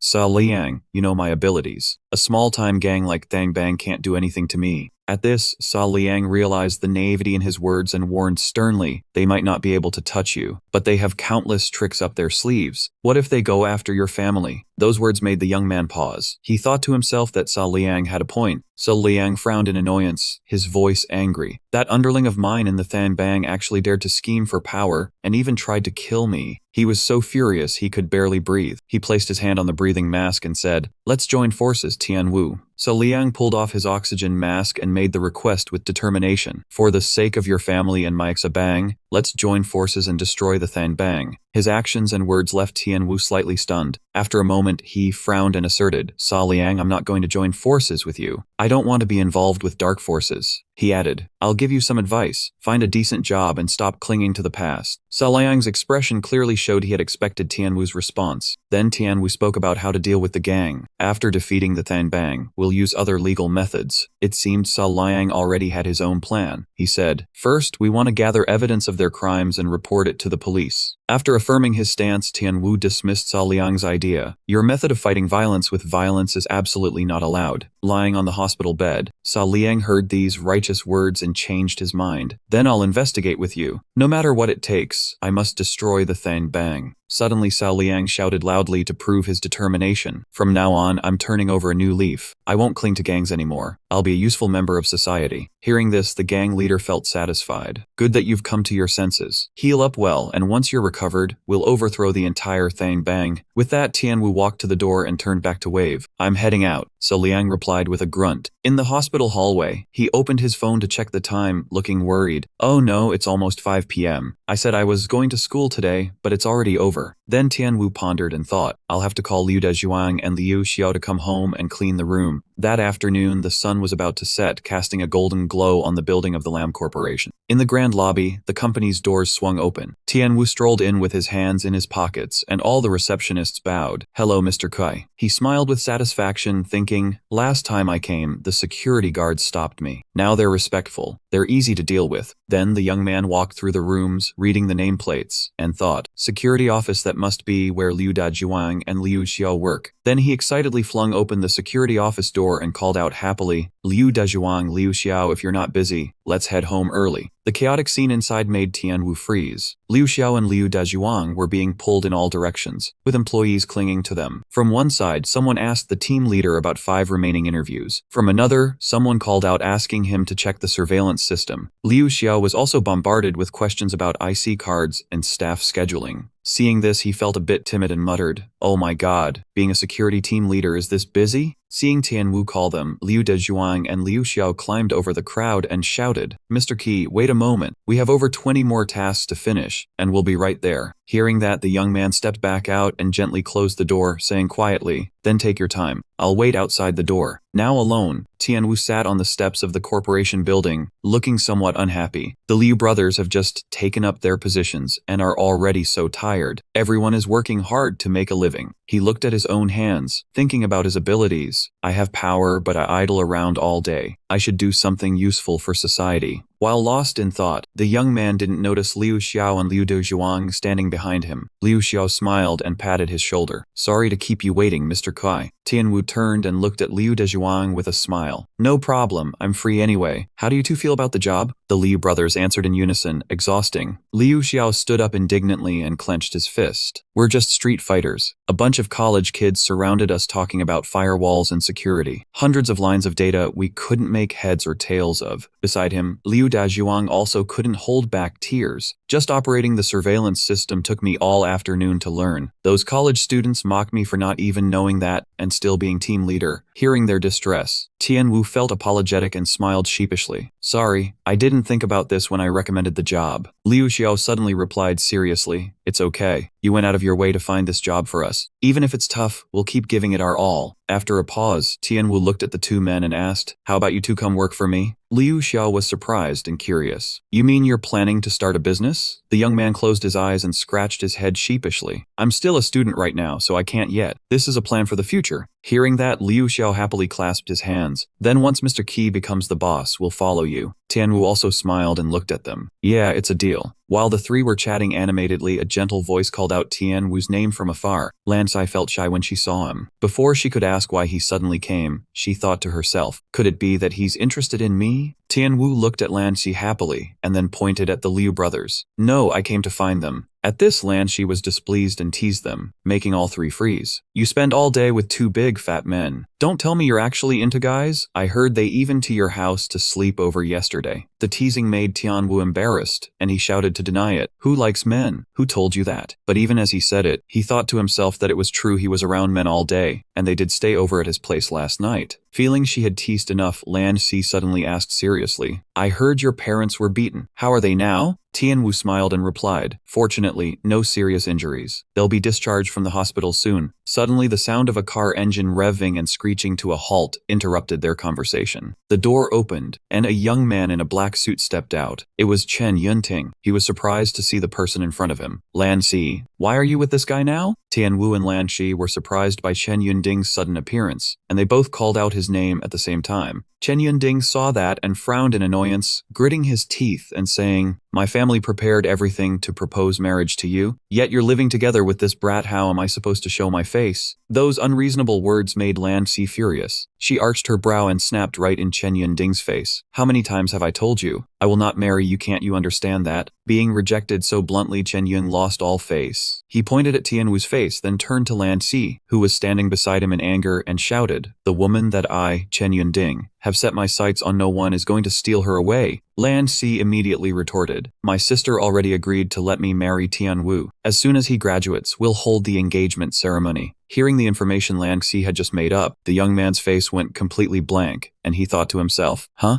Engagement?" In that moment of confusion, he should have flashed a confident smile, but clearly this wasn't the time. The young man hurriedly stood up and called Liu Xiao and the security captain, Liu Dezhuang, saying, "This guy is causing trouble right at the Lam family's gate. Why aren't you kicking him out already?" Liu Dezhuang and Liu Xiao were also a bit flustered and replied, Okay, got it." Immediately, the two Liu brothers advanced toward Chen Yunding. Their tall, burly physiques made him step back a full pace, and he let out a surprised snort. Liu Xiao and Liu Dezhuang said in unison, "Mr. Chen, you've got arms and legs, so that's not convenient for us." The threat from those two left Chen Yunding unable to do anything. He simply gritted his teeth in rage and said, "You all just wait for me." After Chen Yun Ding left, Lan Si pretended to be annoyed as she frowned at the young man and challenged him. What are you so panicked about? Scared to get engaged to me? He replied anxiously. Wasn't it just an act? What engagement are you talking about? Seeing his evasive attitude, Lan Xi pointed at his forehead and said, look at that small-minded thinking of yours. An engagement is not the same as marriage. But Lan Si had no idea that what he was worried about wasn't that, but rather his fear of being a man with many options and not being able to escape later. At the same time elsewhere, Chen Yunding's saffron yellow car was speeding along the road at a very fast pace. While driving, with anger stuck in his throat that he couldn't swallow, Chen Yunding silently cursed. Damn it, if only that bastard Tian Wu hadn't jumped out in the middle of the road. On the passenger seat lay a huge IOU for 80,000, complete with Chen Yunding's signature. He worried, then what about that 80,000 debt with the Lam family? The thing Chen Yunding really cared about right now was his father. He thought to himself, if Dad finds out I borrowed money from the Lam Corporation. Chen Yunding remembered when his father had asked, son, I've spent so much money, when are you going to bring home a daughter-in-law? Just thinking about it made cold sweat pour down Chen Yunding's back like a waterfall. He clenched his teeth and said, then I'm finished. Gripping the steering wheel firmly, Chen Yunding made a firm resolve to himself. He absolutely had to find a way to win Lan Shi. With a face mixing determination and anger, Chen Yunding thought, once I become part of the family, let's see if Lan Qian still dares to demand that 80,000 debt from me. That evening, he went to visit his parents in the hospital, carefully peeling an apple. When he finished, he handed the whole apple to his mother and said, here, Mom, eat this apple. His mother accepted the carefully peeled apple, took a bite, and then happily said, Tian Wu, your father and I plan to check out of the hospital tomorrow. She glanced at him and reassured him. The bone fractures will heal gradually once we apply a plaster cast at home. His father cooperated as well. Even though one of his arms was bandaged, he flexed the other and said, that's right, Tian Wu. Your mom and I can run around now. The hospital fees are so expensive we can just treat ourselves at home. He lowered his head and continued peeling the fruit, saying, Mom, Dad, I think it's best if you two stay in the hospital. Then he seriously reminded his parents, even though Huang Mingguang has been arrested, his henchmen are still around. These words made his father look at his mother, as if they needed to change their minds. He continued, risking showing yourselves in front of the King gang right now, I really can't feel at ease. He reassured his parents, if you're worried about the hospital fees. He then took an ATM card out of his pocket and handed it to them, saying, there are several tens of thousands in this card. Seeing that their son, who was still in school, had such a large sum of money, his father frowned worriedly and asked, Tian Wu, where did this money come from? He simply answered calmly, Mom knows about this, I'm pretending to be the boyfriend of the second daughter of the Lam group. Consider this money my salary. Since his wife hadn't told him about such an important matter, he turned to her and asked, salary? Honey, why didn't you tell me about this? His mother also seemed a bit evasive and replied, Tian Wu, I understand your concern. Your father and I won't go. Then she smiled and said, we can cover the hospital fees with our pension. You keep this money. He urged, Mom, this. His mother understood and interrupted with a smile, explaining, keep this money for yourself, you'll need it later for whatever work you do. Then she looked at his father. The two held hands and gazed at him with trusting eyes, saying, don't worry, your mother and I can handle this. Hearing those words, he just smiled and said, okay, Mom. Suddenly, he seemed filled with determination, his passion burning fiercely. He stood up, clenched his fist, and declared loudly, I absolutely have to resolve this matter quickly, so you two can come home. Immediately afterward, he left the hospital. In the hallway, he called Liu Dezhuang and said, Liu Dezhuang, isn't it your day off today? Come with me to Zhongshan Hospital to meet someone. He frowned and said, the King gang matter, I want to settle it as soon as possible. There were a few knocks on Sha Liang's hospital room door, and someone shouted, Sha Liang, Sha Liang. Inside, Sha Liang was staring at the phone in his hand, as if he had just ended a call. The one who knocked was the young man himself, followed by the Liu brothers Liu Xiao and Liu Dezhuang. He asked, how is it? Are your wounds healing? Sha Liang looked at the people outside the door and replied, Tian Wu, you came just in time. He sat up a little straighter and said, I just got a piece of evidence against the King gang. Sha Liang's mood seemed far from cheerful. He clenched his fist and gritted his teeth, saying, those bathhouses on Huangma Street were originally Shagang territory. Ever since I was hospitalized, the King gang has been coming to cause trouble, not only eating without paying, but also harassing the waitresses. Tian Wu made his attitude clear, waiting for EJ when Sa Liang mentioned the massage center. He said suspiciously, I'm still young with limited knowledge. Doesn't that place have all kinds of shady stuff? Sa Liang shouted, what the hell are you thinking? That's a legitimate business. Seeing Sa Liang's fierce demeanor, Tian Wu still found it hard to believe. He said, fine, I'll go check it out myself. If I get evidence, I might just take you down. At that, Sa Liang jumped up, pointed a finger straight at Tian Wu's face, and yelled, Tian Wu, don't you dare touch those bath centers. I have shares in them. Tian Wu looked at Sa Liang with disgust and replied, no way. Any illegal behavior, I won't tolerate. You talk about reforming yourself, but you don't even have an ounce of that awareness. Sa Liang jumped up again, clenched his fist and asserted, yeah, our place is all legit. It's not what you think. Suddenly, Sa Liang's tone changed. Tian Wu, help me one more time. I'll transfer some shares to you. His face looked awful now, his anger seemingly beyond limits. Sa Liang said firmly, I've been away for a few days, and the Sand Gangs will has weakened. Help me act as gang leader for a while. The Sand Gang is the fruit of my labor for over 10 years. Even if I step away from the gang later, I still need to arrange things properly for the brothers. I can't just leave without a clear handover. Tian Wu angrily pointed at his own face and scolded, Sa Liang, are you out of your mind? You want me to be the Sand Gang leader for you? Sa Liang lowered his head and explained gently, only someone tough like you can make the Sand Gang steady again. Still, Tian Wu wasn't satisfied with a suggestion that went against his ideals. He said bluntly, you know I hate all this gang stuff the most, and I have to study, then take care of my parents. When would I have time to handle this for you? Sa Liang understood the issues Tian Wu raised. He explained, Tian Wu, I know you despise evil and don't want to be associated with us, but you also like helping people. He added, if my brothers leave the Sand Gang, they'll likely end up on the wrong path. That was what worried Sa Liang. He clenched his fist with deep feeling. I hope after I recover, I can still lead them to reform and head toward the right path. Hearing Sa Liang's desire to reform not just himself but the entire Sand Gang, Tian Wu agreed. Alright Sa Liang, since you said that, Tian Wu pointed his thumb at himself and declared, I don't need your bath center. I'll be the temporary gang leader of the Sand Gang. Getting Tian Wu's nod, Sa Liang happily gave him a thumbs up. Then he said, Tian Wu, you truly are outstanding. From now on, I, Sa Liang, will call you brother. Please be generous. Hearing that, Tian Wu immediately raised a hand to refuse, his face full of disdain. He said, hold on, don't start calling me brother yet. Reform yourself first, then I'll consider whether to be friends with you. Then Tian Wu hurriedly left. He pointed toward the door and said to Sa Liang, we'll go investigate the leads you gave us. Sa Liang replied cheerfully, take your time. After that, Tian Wu, Liu Dazhuang, and Liu Xiao headed to the area Sa Liang had provided. The three of them disguised themselves and hid behind a big tree to wait. Tian Wu said, looks like this is the place Sa Liang was protecting. Suddenly, across the street, a young man with dyed blonde hair looked like a thug. He was about to harass a girl in a white dress ahead of him. He put his hand on her shoulder and said, hey sis, I've had my eye on you since yesterday. Come back to the shop and have some fun with me. The girl was uncomfortable and a bit scared. I told you our shop is legitimate. We don't do those things. All this was right in front of Tian Wu's eyes. Not rushing to intervene yet, he needed to gather evidence first. Tian Wu whispered to Liu Dazhuang beside him, this guy is from the Green Gang. I saw him before. Looks like Sa Liang's words are true. Liu Dazhuang recorded this. I'll go help that lady. Liu Dazhuang quickly prepared his camera and grunted in acknowledgement. After getting ready, Wu shouted loudly to draw the attention of both the blonde thug and the girl. Hey! Tian Wu stepped out and glared straight at the blonde man, warning him, talking so arrogantly in broad daylight. You Green Gang guys sure have guts. The blonde man, Dong, frowned and glanced at the young man who just spoke. Are you that Tian Wu? Recognizing Tian Wu,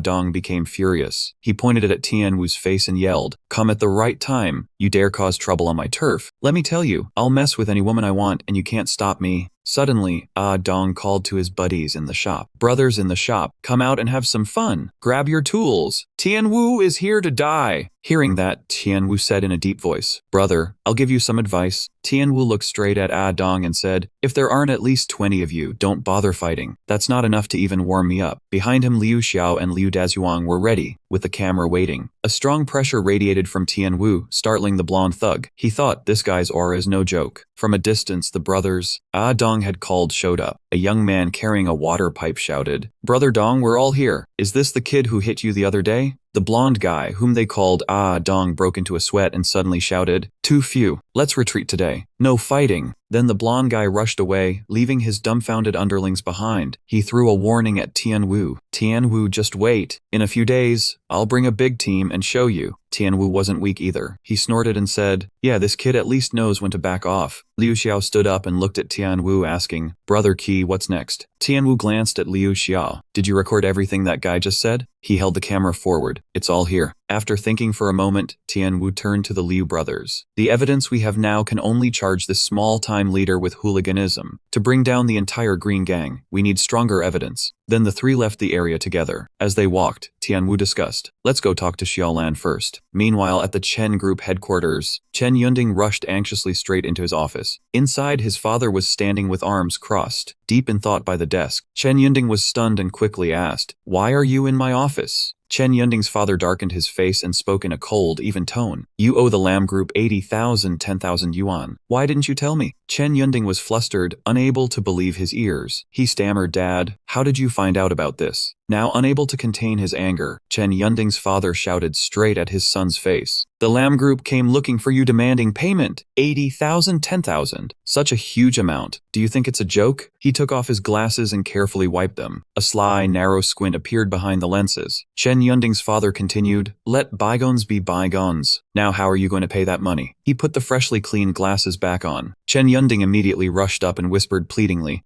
Dad, since you know, can you help me pay it off? Hearing that, his father's face darkened. He glanced at Chen Yunding. Do you think your dad is the board's cash cow, free to do whatever he wants? Chen Yunding's father pointed at his own position, hinting at his authority, and said, Your second uncle and third uncle are still eyeing the seat under my ass. Then he asked back, If I pull out 80,000, 10,000 to plug that hole for you, won't that give them the excuse to impeach me? Hearing his father say that, Chen Yunding's face turned pale instantly. Then, what do I do, Dad? Just as the father was lecturing his son Tran Van Din, he mentioned the name Lam Tay. He suggested that his son marry her, saying that by then their family and the Lam family would be one. So what debts would remain? Hearing about how to make Lam Tay agree to marry, Tran Van Din's face darkened, and he said wearily, Dad, I'm out of ideas, she won't agree. We can't just force her here. What can I do? The father's face turned cunning, and he lowered his voice. Son, this concerns our position in the corporation. In such critical times, using a little dirty trick is fine. Tran Van Din stopped, and he asked suspiciously, What do you mean, Dad? The father of Tran Van Ding now became solemn, and he whispered to his beloved son, If she won't marry you, then think of a way to snatch her away, using special means. By then I don't believe Lam Tay would dare to refuse to marry you. Understanding his father's intention, Tran Van Din suddenly exclaimed excitedly, No wonder you're my dad. I'll go do it right away. At the police station, Thien Vu had handed the video recording to the police. Tiu Lone read his report and smiled, saying, Mr. Kai, this report of yours is very professional. This has made our chief take the Thangbang case seriously. Tiu Lone handed the report back to him and continued, For now, the police have begun a full investigation into Thangbang, and we also welcome citizens to actively report. Hearing this, the young man excitedly clenched his fist. Yeah, police and people working together. Suddenly, a young man with a crew cut and a long scar over his eye appeared at the door. He looked at him and shouted, Bang Leader Kai, I finally found you. Hearing a stranger call him by a strange name, Thien Vu was full of question marks. He turned to look at him and asked back, Bang Leader Kai, are you calling me? That young man quickly introduced himself. I'm Hon Trak, the second in command of Sabang. Now the brothers are at a dead end. You have to help us. Tiu Lone looked at him, not understanding what was going on, so she asked, Mr. Kai, have you become the leader of Sabang? Thien Vu scratched his head and replied, Tiu Lone, this is a long story. However, Tiu Lone didn't make a big deal of it. She said, No problem, Mr. Kai, skip the troublesome explanation. Now saving people is more important. Let's act immediately. At the same time, at the Sabang base, a young man stepped forward to mix poison into the wine for the brothers and then declared fiercely, Brothers, times have changed now. There's no place for gangs anymore. You and I chose the wrong path from the start. Today, drink this poison wine, and in the next life, we'll be true heroes again. The crowd below just bowed their heads, thinking this young man's words were correct. Each chose a cup of wine and lined up. Suddenly, the door of Sabang burst open, and Thien Vu shouted, Stop! One person turned to look at the door and said, Thien Vu, what are you doing here? Another also asked, Why did you bring the police along?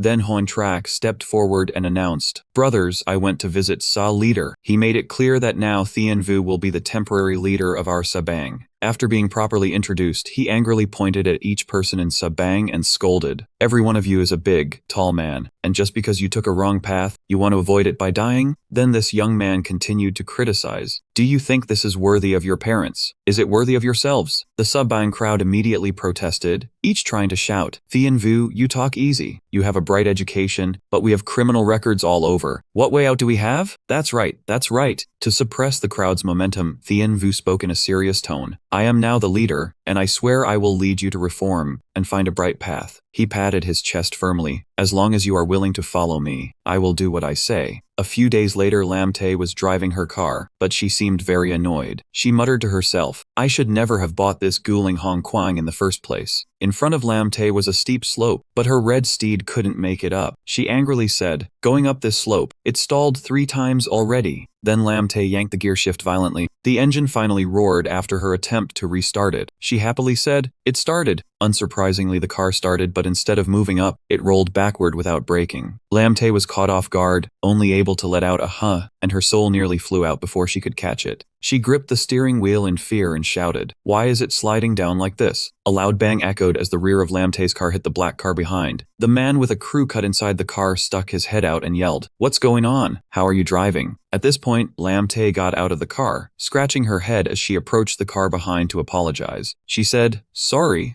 I shifted too quickly, and the engine suddenly stalled. It's my fault. Then she looked at her own steed and scolded it. This piece of junk, today I'm taking you to the scrapyard to crush you flat. The man suddenly approached Lam Te, holding a suspicious cloth in one hand. He complained, come look at this. The hood is dented now. Suddenly that man pulled out the cloth in front of Lam Te, and she froze for a moment. He immediately lunged forward and covered her mouth with the cloth. That cloth had been soaked with anesthetic, so Lam Te gradually lost consciousness. She could only let out a ha before passing out. Hoang Trak looked at Thien Vu with disbelief and said, Bang Leader Kai, you said you'd find another way for the brothers. Specifically, what's the plan? He pondered, no longer with a tough demeanor, and said, most of the Sabang people have criminal records. Finding jobs elsewhere is very difficult, so the best thing is to open our own shops. After a moment, this young man's expression became very decisive. Food, internet cafes, coffee shops also have a future. Wait until Sa Luong gets out of the hospital, then we'll discuss it in more detail. Thien Vu immediately turned to his scar-faced subordinate and asked, how far along is the investigation on Tan Bang? Hoang Trak suddenly became serious. He furrowed his brows and reported on the task assigned to him. We've had people secretly watching the places where Thang Bang usually operates. We're just waiting for them to show their foxtail. Suddenly from behind, a big guy with a beard came to report an urgent matter to Thien Vu. Bang Leader Kai, there's a kidnapping of a girl on Hongma Street. This immediately angered him, and he asked back, did the Thang Bang people do the kidnapping? The bearded young man was filled with murderous intent, and his steady voice replied, not sure, but they took the person to the Hongjia sauna, which is Thang Bang territory. Thien Vu's face became more annoyed. Was it recorded? The bearded young man immediately held out a phone in front of him and said, the whole process has been recorded. Then Thien Vu and Hoang Trak watched the camera footage together. Suddenly, Thien Vu jolted and let out a terrified scream. On the screen, Lan Xi got injected with a sedative by a bald thug and was dragged into a car, so he panicked and exclaimed, isn't that Lan Xi? His face turned pale, sweat pouring like a waterfall, and he urgently shouted, who dares? She's the fiancée of the Lan family, how can they kidnap her? Heng Zhuo frowned in confusion and asked, so, Chief, should we get involved in this? In his panic, he yelled, why wouldn't we save her? She's my nominal fiancée. Then, acting as the temporary chief of the Shagang, he ordered them to call a car, report to the police, and mobilize the entire Shagang. Back to Lan Xi, the sedative had worn off, and she groggily woke up, looking around with indifferent eyes. Huh, where is this? Chen Yunting took off his shirt and gave a cunning smile. Awake now, sweetheart? He shoved his phone in her face with a perverted expression. I told you sooner or later you'd be mine. After preparing the vehicle, Heng Zhuo shouted, Chief Key, we only managed to get this one car. In a desperate situation, he had to make do with what they had. We'll figure it out as we go. Then he looked at Liu Dezhuang. No other choice, get in the car with me. Next, he turned to Liu Xiao. Liu Xiao, take the brothers and ride the bus. Liu Xiao replied seriously, okay. With that, his car and Heng Zhuo sped off to rescue Lan Xi. Liu Xiao and the Shagang underlings anxiously waited on the bus. After a while, the car stopped. 3 people, Tian Wu, Liu Dezhuang, and Heng Zhuo stepped together. Meanwhile, Brother Dong and his King Gang cronies caught wind of the news and angrily rolled up their sleeves. Bold move. We've got enough men today. Teach him a lesson, brothers. Brother Dong stood in front of the royal massage parlor, wielding a baton and pointing it at Tian Wu's face. Tianwu, whose turf do you think this is? You can't just walk in whenever you want. Hearing the warning, he replied curtly, don't waste time. I'm not here for you today, I have other business. Then he asked directly, I'm asking you, is Chen Yunting inside your royal bathhouse right now? Brother Dong got angry and sneered. Young Master Chen is our VIP youth who think I'd easily hand that info over. That pissed him off, and he shouted, he kidnapped the eldest miss of the Lan family. You don't dare offend the Chen family, but do you dare offend the Lan family? One thug whispered to Brother Dong, boss, when young Master Chen came out earlier, he did have an unconscious woman with him, but we had no idea she was Lan shy. His face twisted upon hearing that. Brother Dong, annoyed, stormed into Chen Yunting's room, grumbling, that Chen Yunting has some nerve kidnapping the Lan family's young lady? The thug spoke urgently again, boss, what the hell do we do now? This put him in a bind, forced to choose between the Chen and Lan families. Brother Dong said, well, it looks like we'll have to offend one side for sure. His face grew uglier. He really had to weigh his options carefully. After some thought, he finally made a decision and suddenly ordered, brothers, give this arrogant punk a serious beating. His men charged forward all at once. Tianwu frowned at the crowd and snorted, you brought this on yourself. Then he shouted, Mr. Liu, old man Liu. He ordered the two of them to make a move. He leaped forward and punched the glasses-wearing thug square in the face. The guy didn't even have time to react, took the hit and groaned. Liu Dezhuang was no slouch either. One punch took down another thug who screamed, ah, in pain. Of course, Hang Zhuo was just as capable. One punch and the guy was howling, ow. After about 15 minutes, Brother Dong's gang was wiped out by the three of them. Only Brother Dong stood there frozen, while a few men lay slumped by the stairs, occasionally coughing with a rasp. Brother Dong was petrified, eyes wide as he watched the brawl, stammering, how is that possible? 20 men can't beat 3? From behind, Liu Xiao called out, Master Qi. The Shagang underlings who had taken the bus had arrived. Liu Xiao looked at him seriously. I've brought the brothers here. At this point, the situation had turned around, and Brother Dong went pale at the crowd in front of him. He let out a humph. Tianwu grinned without hesitation. Well, still want to fight? Brother Dong panicked and stammered, no more fighting. No more fighting. Please spare me, heroes. At that moment, he rushed up to Brother Dong and asked, which room is Chen Yunting in? Brother Dong, still terrified, replied, 403. After getting the answer, he glanced at the underlings downstairs and assigned tasks. Shagang guards the outside and waits for the police to coordinate. Liu Xiao, Liu Dezhuang, we're going upstairs. After the order, they split up immediately. Liu Dezhuang and Liu Xiao hurried up the massage parlor stairs, their footsteps echoing clop clop. Inside room 403, Lan Xi kept weeping and shouting, let me go. That scumbag Chen Yunting pressed his face close to hers and laughed loudly. Ha ha ha, scream all you want, no one's coming to save you. Lan Xi, both furious and terrified, tears streaming down, warned Chen Yunting that he wouldn't have an easy death, and not to think such tricks could threaten the Lam family. Chen Yunting's face darkened, and he retorted firmly that whether it worked or not, she was already his now. Holding Lan Xi tightly with one hand, he whispered that if she cooperated a little, this memory would be much more beautiful later. Hearing those shameless threats, Lan Xi immediately screamed for help. Outside, Tianwu had almost reached room 403 when the girl's frantic screaming rang out, help me! He immediately kicked the door open and burst in, his eyes landing on the scene of Chen Yunting pinning Lan Xi on the bed. Seeing him like a lifeline, Lan Xi called out his name loudly. Chen Yunting flinched in worry as his plan was ruined, and he thought to himself about the name Tianwu. A raging fire of anger burned in Tianwu's heart, and he glared, shouting the opponent's name. Then, Chen Yunting took a straight punch to the eye from Tianwu. He covered his face and shouted directly at him, you dare hit me? My own dad hasn't even hit me! As soon as he finished, another punch landed on Chen Yunting's face, causing him to let out just one cry. Taking 2 punches in a row, blood gushed from his nose and mouth like a stream, and he shouted in fear, stop, and asked if he knew the consequences. Ignoring the childish threats, Tianwu cracked his knuckles and said that Chen Corporation, even if he offended every billionaire and millionaire in the country, he would still beat him to a pulp. Seeing Tianwu momentarily distracted, Chen Yunting seized the chance to dash outside, wearing only orange shorts, and ran while cursing. Immediately after, he turned and told Liu Dazhuang and his teammates to chase after him, not letting him escape. After Liu Dazhuang left, Tianwu carefully turned to ask Lan Xi how she was and what he had done to her. Suddenly, Lan Xi rushed over and hugged him tightly, sobbing uncontrollably. He spoke up to reassure her that it was okay, that it was all over. Outside the royal massage and bathhouse, police sirens blared incessantly. Officer Xiao Luan approached Tianwu, saying that the case of Chen Yunting kidnapping Lan Xi would be thoroughly investigated. To carry out the investigation properly, she asked him about the victim's condition and whether they could come to give a statement. By then, Tianwu had taken off his uniform jacket and draped it over Lan Xi. Seeing her still unstable, he said she had suffered a major blow, so let her sister come pick her up to rest first, and she could give a statement another day. After a chase, Liu Dazhuang returned with a sweaty face, reporting that Chen Yunding seemed to have oiled his feet and disappeared after turning into a few alleys. He added that the whole group couldn't catch up with him. Tianwu frowned. The Chen family's influence was huge, and this crime was surely meticulously planned, making it not easy to find evidence to arrest the suspect. After careful consideration, he said they must wait for someone to come take Lan Jie home, then told everyone to disperse and rest. Liu Dazhuang's group continued searching for Chen Yunding after Tianwu and Lan Xi left. The blonde young man asked if they should keep going since it was past 10 o'clock. Liu Dazhuang's voice was flat but firm. Search. This is the task young Master Qi assigned, and it must be completed. From a distance, the green-haired young man rushed over in panic, reporting that Chen Yunding had appeared. Liu Dazhuang urgently shouted where, causing the green-haired young man to jump out of his skin. He replied in fear that the police were also there. Suddenly, Liu Dazhuang's face went blank. He rubbed his chin, thinking that they should surrender, right? The green-haired young man answered softly no, he had brought a bunch of lawyers and bodyguards, and was about to go report to the police. His face turned dangerous. They want to use the charge of intentional injury to arrest young Master Qi. Realizing Chen Yunding's malicious scheme, Liu Dazhuang slapped his hand and said this was bad. They must quickly warn Tianwu. By this time, Tianwu and Lan Xi had returned to the Lam family villa. Lan Xi, still terrified, sat trembling beside him with her hands clasped tightly, saying that luckily he was there, otherwise the Lam family would have been ruined. Tianwu sat next to her with a forced smile. Lan Sheng came from behind with a glass of water, startling Lan Xi, and said, "Don't talk anymore, take a sip of water." Lan Xi's grandfather couldn't hide his anger and shouted that Chen Yunding was extremely bold, daring to disgrace his granddaughter. Then he put on a martial arts robe and ordered the person on the other end of the line, "Men, give me 2,000 soldiers. I will smash the Chen Corporation to pieces." Lan Sheng rushed over and grabbed her grandfather's arm, gently telling him to calm down, that they cannot do anything illegal. Lan Xi's grandfather's face turned dark and gloomy, and he asked through gritted teeth, "Then what do you suggest we do?" Lan Sheng frowned firmly and said they should report to the police. Her attitude made him yield a little, but he was still worried because of lack of evidence. If Chen Yunding didn't confess, they could do nothing. At this moment, Tianwu finally spoke up, holding the camcorder that Chen Yunding had left behind, and said, "I have evidence." He began to replay the recorded tape. Chen Yunding, wanting to intimidate, had used the recording device to capture the entire assault process, and when he fled, he left it at the scene. Tianwu smiled smugly, and said that was solid evidence. Lan Xi's grandfather smiled in satisfaction, clicking his tongue in praise, saying the kid was very good, admitting he had underestimated him at first. Then he clearly declared that now a son-in-law of the Lam family like him, he accepted it. He seemed determined to make that young Master Chen spend a few years in prison. Tianwu was relaxing in his chair when suddenly the phone rang. He lazily answered the phone and said, "Hello." On the other end, Lu Daitrang urgently reported, "Brother Qi, Chen Vending went to the police station to accuse you of intentional injury and wants them to arrest you." Hearing this, Tianwu gave a sinister smile. "Oh, he wants to accuse me first. Interesting." He smirked. "Then I'll go to the police station to meet him. You guys wait for me there." After hanging up, Tianwu turned to the Lam family. "Grandpa, Sister Tian, I'm going ahead. Please take good care of Lam Tui." As he was about to leave, Lam Tai called out, "Tianwu, I'll go with you." He turned back and smiled at Lam Tai, feigning annoyance. "You should rest. You've just suffered a major injury." At that moment, Tianwu turned into Superman, a hero of justice. "I have to personally punish him and put him behind bars myself." Tianwu laughed. "All right, if you insist, then let's go together." Then he turned and declared, "Sister Ting, Grandpa, rest assured, I will definitely protect Lam Tai properly." Just at that moment, the phone suddenly rang. Tianwu glanced slowly at the phone. Another call? Then he answered the phone and said, "Hello." On the other end, a voice said, "Brother Qi, it's me, Tiaolon." Hearing that, he asked curiously, "Tiaolon, what's the matter?" Tiaolon immediately informed him that Chen Vending guy has come to our police station. Tianwu frowned and replied, "I already know about this." Tiaolon said thoughtfully, "Because his family's influence is huge, the higher-ups are taking this very seriously." Then she added, "They've already sent police to arrest you." Hearing this, Tianwu was startled and froze for a few seconds. Tiaolon continued, "Since you and I are close, I have to stay out of it and not get involved." He paused for a moment, then continued to encourage, "Brother Qi, an upright man has nothing to fear. You must cooperate with the police and not let the misunderstanding escalate." Tianwu replied immediately, "Don't worry, Tiaolon, I will definitely cooperate." As soon as he hung up, a shout came from outside the door. "Tianwu, we know you're in there. Put your hands up and come out." By now, there were many police cars parked outside, filling the area. Lam Tai asked in panic. What's going on, Thien Vu? Thien Vu explained. That scoundrel Tren Van Dien filed a complaint first, using intentional injury charges to have me arrested. Hearing that, Lam Tai couldn't believe it and blurted out, "What?" Lam Tai's grandfather angrily shouted, "That's impossible. How dare they mess with my house?" Then he ordered, "Servants, throw these people out of here." Seeing this, Thien Vu stepped over to comfort Lam Tai's grandfather. "Grandpa Lam, don't be hasty. We don't need to argue with them." He sighed and continued, "An upright man has nothing to fear. We'll cooperate with the police investigation and quickly clear things up." As soon as he finished, he stepped out, raised his hands, and walked toward the police. "I'm not resisting. I'll cooperate with the investigation." At that moment, he called out to Lam Tai. Then he reminded her, "I'm giving you the key evidence. Keep it safe." Lam Tai softly answered, "Yes, I understand." Thien Vu now had his hands cuffed behind his back. He was led by the police to the car and taken to the station for interrogation.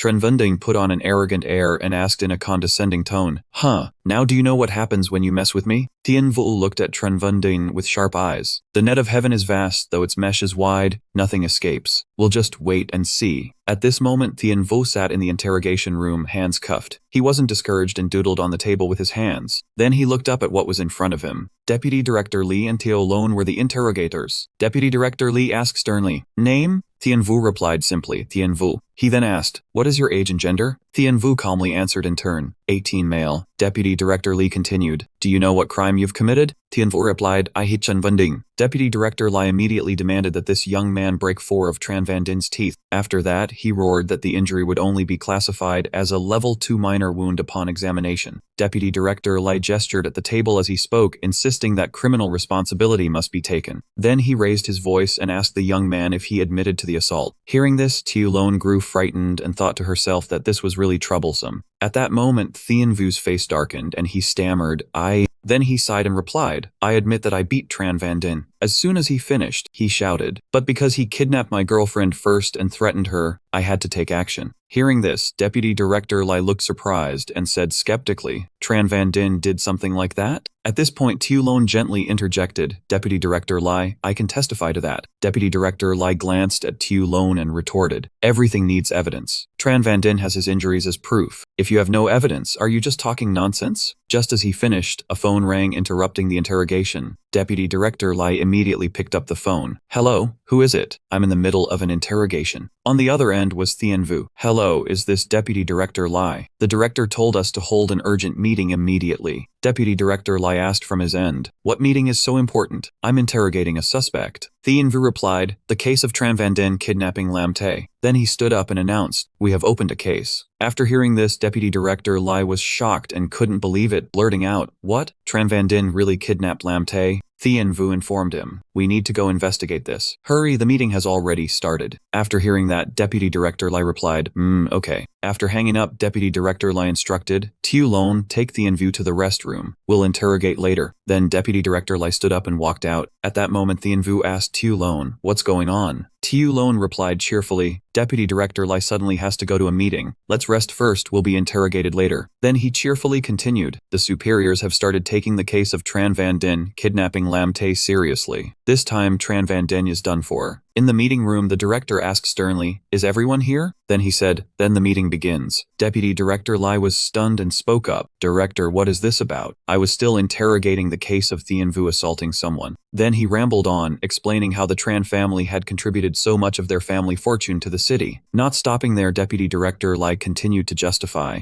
"I don't believe that the young master of such a large corporation could do something so evil." Hearing this, the director paused thoughtfully and then said in a sharp tone, "Deputy Director Lee, I haven't said anything yet." Then he looked up and said, "Before things are clarified, don't take sides." Realizing he had gone a bit too far, Deputy Director Lee immediately apologized. At this point, Thien Vu interrupted, "Next, let me report the case details." With that, he began to narrate, "The day before yesterday afternoon, while Lam Tai was driving, she was knocked unconscious by a villain using an anesthetic." Thien Vu frowned. Next, Lam Tai was taken to the royal bathhouse and threatened by Tran Van Dien. Deputy Director Lee didn't believe it and asked suspiciously, "Where did you hear this? Is there any evidence?" Thien Vu frowned and explained, "What I just said is the testimony of the reporter." Then he stood up, picked up a board, and read, "The reporter is bringing evidence to the police station." Suddenly, someone outside banged on the door, making a loud thump sound. Someone opened the door and walked in, calling for Deputy Director Lee. Tran Van Din's mother entered and shouted, "You must save our Tran Van Din. He is innocent." Seeing Tran Van Din's mother, Deputy Director Lai looked uneasy, stood up, and stammered, Mrs. Tran, why are you here? We are in a meeting." Thien Vu stood up to block Tran Van Din's mother. "Madam, our director is in a meeting. Please wait a moment and don't cause a disturbance." Tran Van Din's mother refused and started making a scene. "I want to see the director. Who do you think you are to yell at me here?" Thien Vu's face hardened, and he said sternly, "Please step outside. This is a workplace, a law enforcement agency of the country. Please don't interfere with us." Tran Van Din's mother showed a contemptuous attitude. "What is this? Is the Tran family worthless now? You should take a look at yourself and see what you are." Thien Vu was angry and frowned, reminding her, "Please watch your language." After hearing that, she turned her head, looking displeased, and clicked her tongue. At this point, the director no longer remained silent and spoke up. "Mrs. Tran, rest assured, whether right or wrong, we will investigate thoroughly before making a decision." Seeing that Chen Yunding's mother was still grimacing, the bureau chief continued, asserting that they would use the strongest evidence to make the culprit fully accept his punishment, and he angrily shouted for her to leave. He added that obstructing the process would only delay the time to clear her son's name. Upon hearing this, his mother stormed out, not forgetting to promise, "I'll be waiting to see." At that moment, another police officer whispered to the bureau chief that the person who reported the case, Lan Shi, had brought evidence downstairs. The bureau chief looked up and replied briefly, "Got it." With that, he stood up and shouted, "Bring the reporter up here." Lan Shi opened the door from outside and walked in. She held a dossier and placed it on the table, asserting that this was the DNA test report from a strand of his hair found in the crime room. Next, she placed some crime scene photos on the table. She pulled out another piece of evidence, a video recorded by him personally. Xiao Luan saw it and happily commented that the evidence was very complete. He looked at her for a moment, said "good work," then gestured with his hand. Lan Xi asked worriedly, "How is Tian Yu now?" Xiao Luan immediately comforted her. "Don't worry, I haven't mistreated him." He smiled and continued, "He's sitting in the break room waiting for news from us." Xiao Luan looked at Lan Shi, affirming that with sufficient evidence, he would pay a deserved price. Lan Shi frowned and said, "All the evidence is complete. This time he can't escape. The Chen family will also crumble because of this." Then she looked at Xiao Luan coquettishly. "So can Tian Yu come back with me now?" Xiao Luan smiled brightly and replied, "Of course. You two go home carefully." Unexpectedly, his mother had been standing outside eavesdropping all this time. Her face was drenched in sweat. At that moment at the Chen Corporation, his mother opened a door and shouted, "Honey, something's happened to our son." His father, while smoking and looking into the distance, replied calmly, "I know. He was going to run into trouble." His mother, anxious and fearful, said while crying, "It's not that. That brat Lan Si has reported to the police. They've opened a case and are investigating." Hearing that, his father exclaimed in shock, "What?" He angrily took out his phone, muttering, "How can they open a case? I need to ask Deputy Director Lai." Calling the other end, his father urgently asked, "Hello, Li? What's going on with my son's matter?" The other end angrily replied, "Humph, you have the nerve to call and ask?" Deputy Director Li snapped and shouted, "He committed such a serious crime, and the evidence is solid." He continued, "There's no favoritism. Even if you're my friend, you can't break the law. He will definitely be prosecuted." His father hesitated and replied timidly, "No, Li, there must be a misunderstanding." Before he could say more, Deputy Director Li hung up. His mother angrily shouted, "Look at this, you've ruined our son." She cried sorrowfully out of love for her son. "If you hadn't come up with this plan for him, could he have done such a thing?" His father shouted angrily, "Other than eating, playing, and losing face, what do you know?" He muttered reproachfully, "Now the Chen Corporation is just a shell. Other than the marriage alliance with the Lan family, there's no other way." His mother cried, tears streaming down, "So what do we do, husband? The corporation is about to collapse, and our son will go to prison?" The father fell into deep thought. He walked away and said, "Go change into your most formal clothes, and bring along all the gifts, big and small." He emphasized, "We're going to the Lan residence to apologize." At this moment, both his parents were already at the Lan residence. His father bowed down, hesitated, and spoke, "Mr. Lan, our families have been close for a long time. Now that my son has committed a grave mistake, we will definitely discipline him more strictly. Please show mercy." Lan Xi's grandfather was burning with anger and spat out harsh words. "I don't intend to forgive you bastards, but my granddaughter has agreed to give you a chance. Go inside and plead with her." His father remained bowed, sweat dripping from his face, and respectfully replied, "Thank you, Mr. Lan, for your mercy." He repeated it twice. Then he sprinted in joyfully and said, "Lan Shi, my worthless son is truly no good. I'm also at fault for always pushing him to marry you." He suddenly remembered something and quickly added, "I will absolutely not let him bother you anymore. The marriage alliance ends here." Lan Shi crossed her arms and said, "I can forgive you, but you must fulfill one condition of mine." His father was a bit wary but still said, "Please state it." Lan Shi glared and said, "Pay back the 80 million that he borrowed from us." Hearing that, Chen Yunding's father was in shock, his jaw dropping as he exclaimed, "Huh?" Seeing the look on his face, Lan Xi asked coldly, "What's the matter? Not willing to pay?" Chen Yunding's father explained, "Lan Xi, the truth is we can't scrape together such a large sum right now. Please give us a bit more time." Lan Xi shouted angrily, "This is our final offer. You must agree to handle this according to the rules. If not, you know the consequences." Hearing that, Chen Yunding's father gritted his teeth and forced himself to agree. "Fine, Lan Xi, I'll accept your demand." Then he bowed his head and continued, "As long as you're willing to spare Chen Yunding, even if I have to sell off everything we own, I'll find a way to pay you back this 80 million. At that, Lan Xi finally smiled, looking satisfied. At the hospital at that moment, Tian Yu opened the door to the room, his face beaming as he said, "Mom, Dad, I made some money. I helped the Lan family crack a major case." He held out a stack of cash and said, "They gave me this 100,000 as a thank you." His father saw that, a look of disbelief on his face as he stammered, 100,000? You dare to accept that much money? But we can never pay it back." Seeing his father say that, Tian Yu looked helpless and explained further, "Dad, I told you, this is a gift, not a loan." He held the money out in front of his father again and said, "Just take it with peace of mind." Lan Xi then came up from behind, took his arm and confirmed with a grin, "That's right, Dad." After saying that, she continued, "Once Tian Yu and I are engaged, and he becomes the son-in-law of the Lan family, then it won't just be 100,000 by then. Tian Yu and I will be giving you millions and millions to support you both." Tian Yu's father was so stunned he couldn't even form a proper sentence. "Engaged? Tian Yu, this girl is..." He panicked, not knowing how to explain,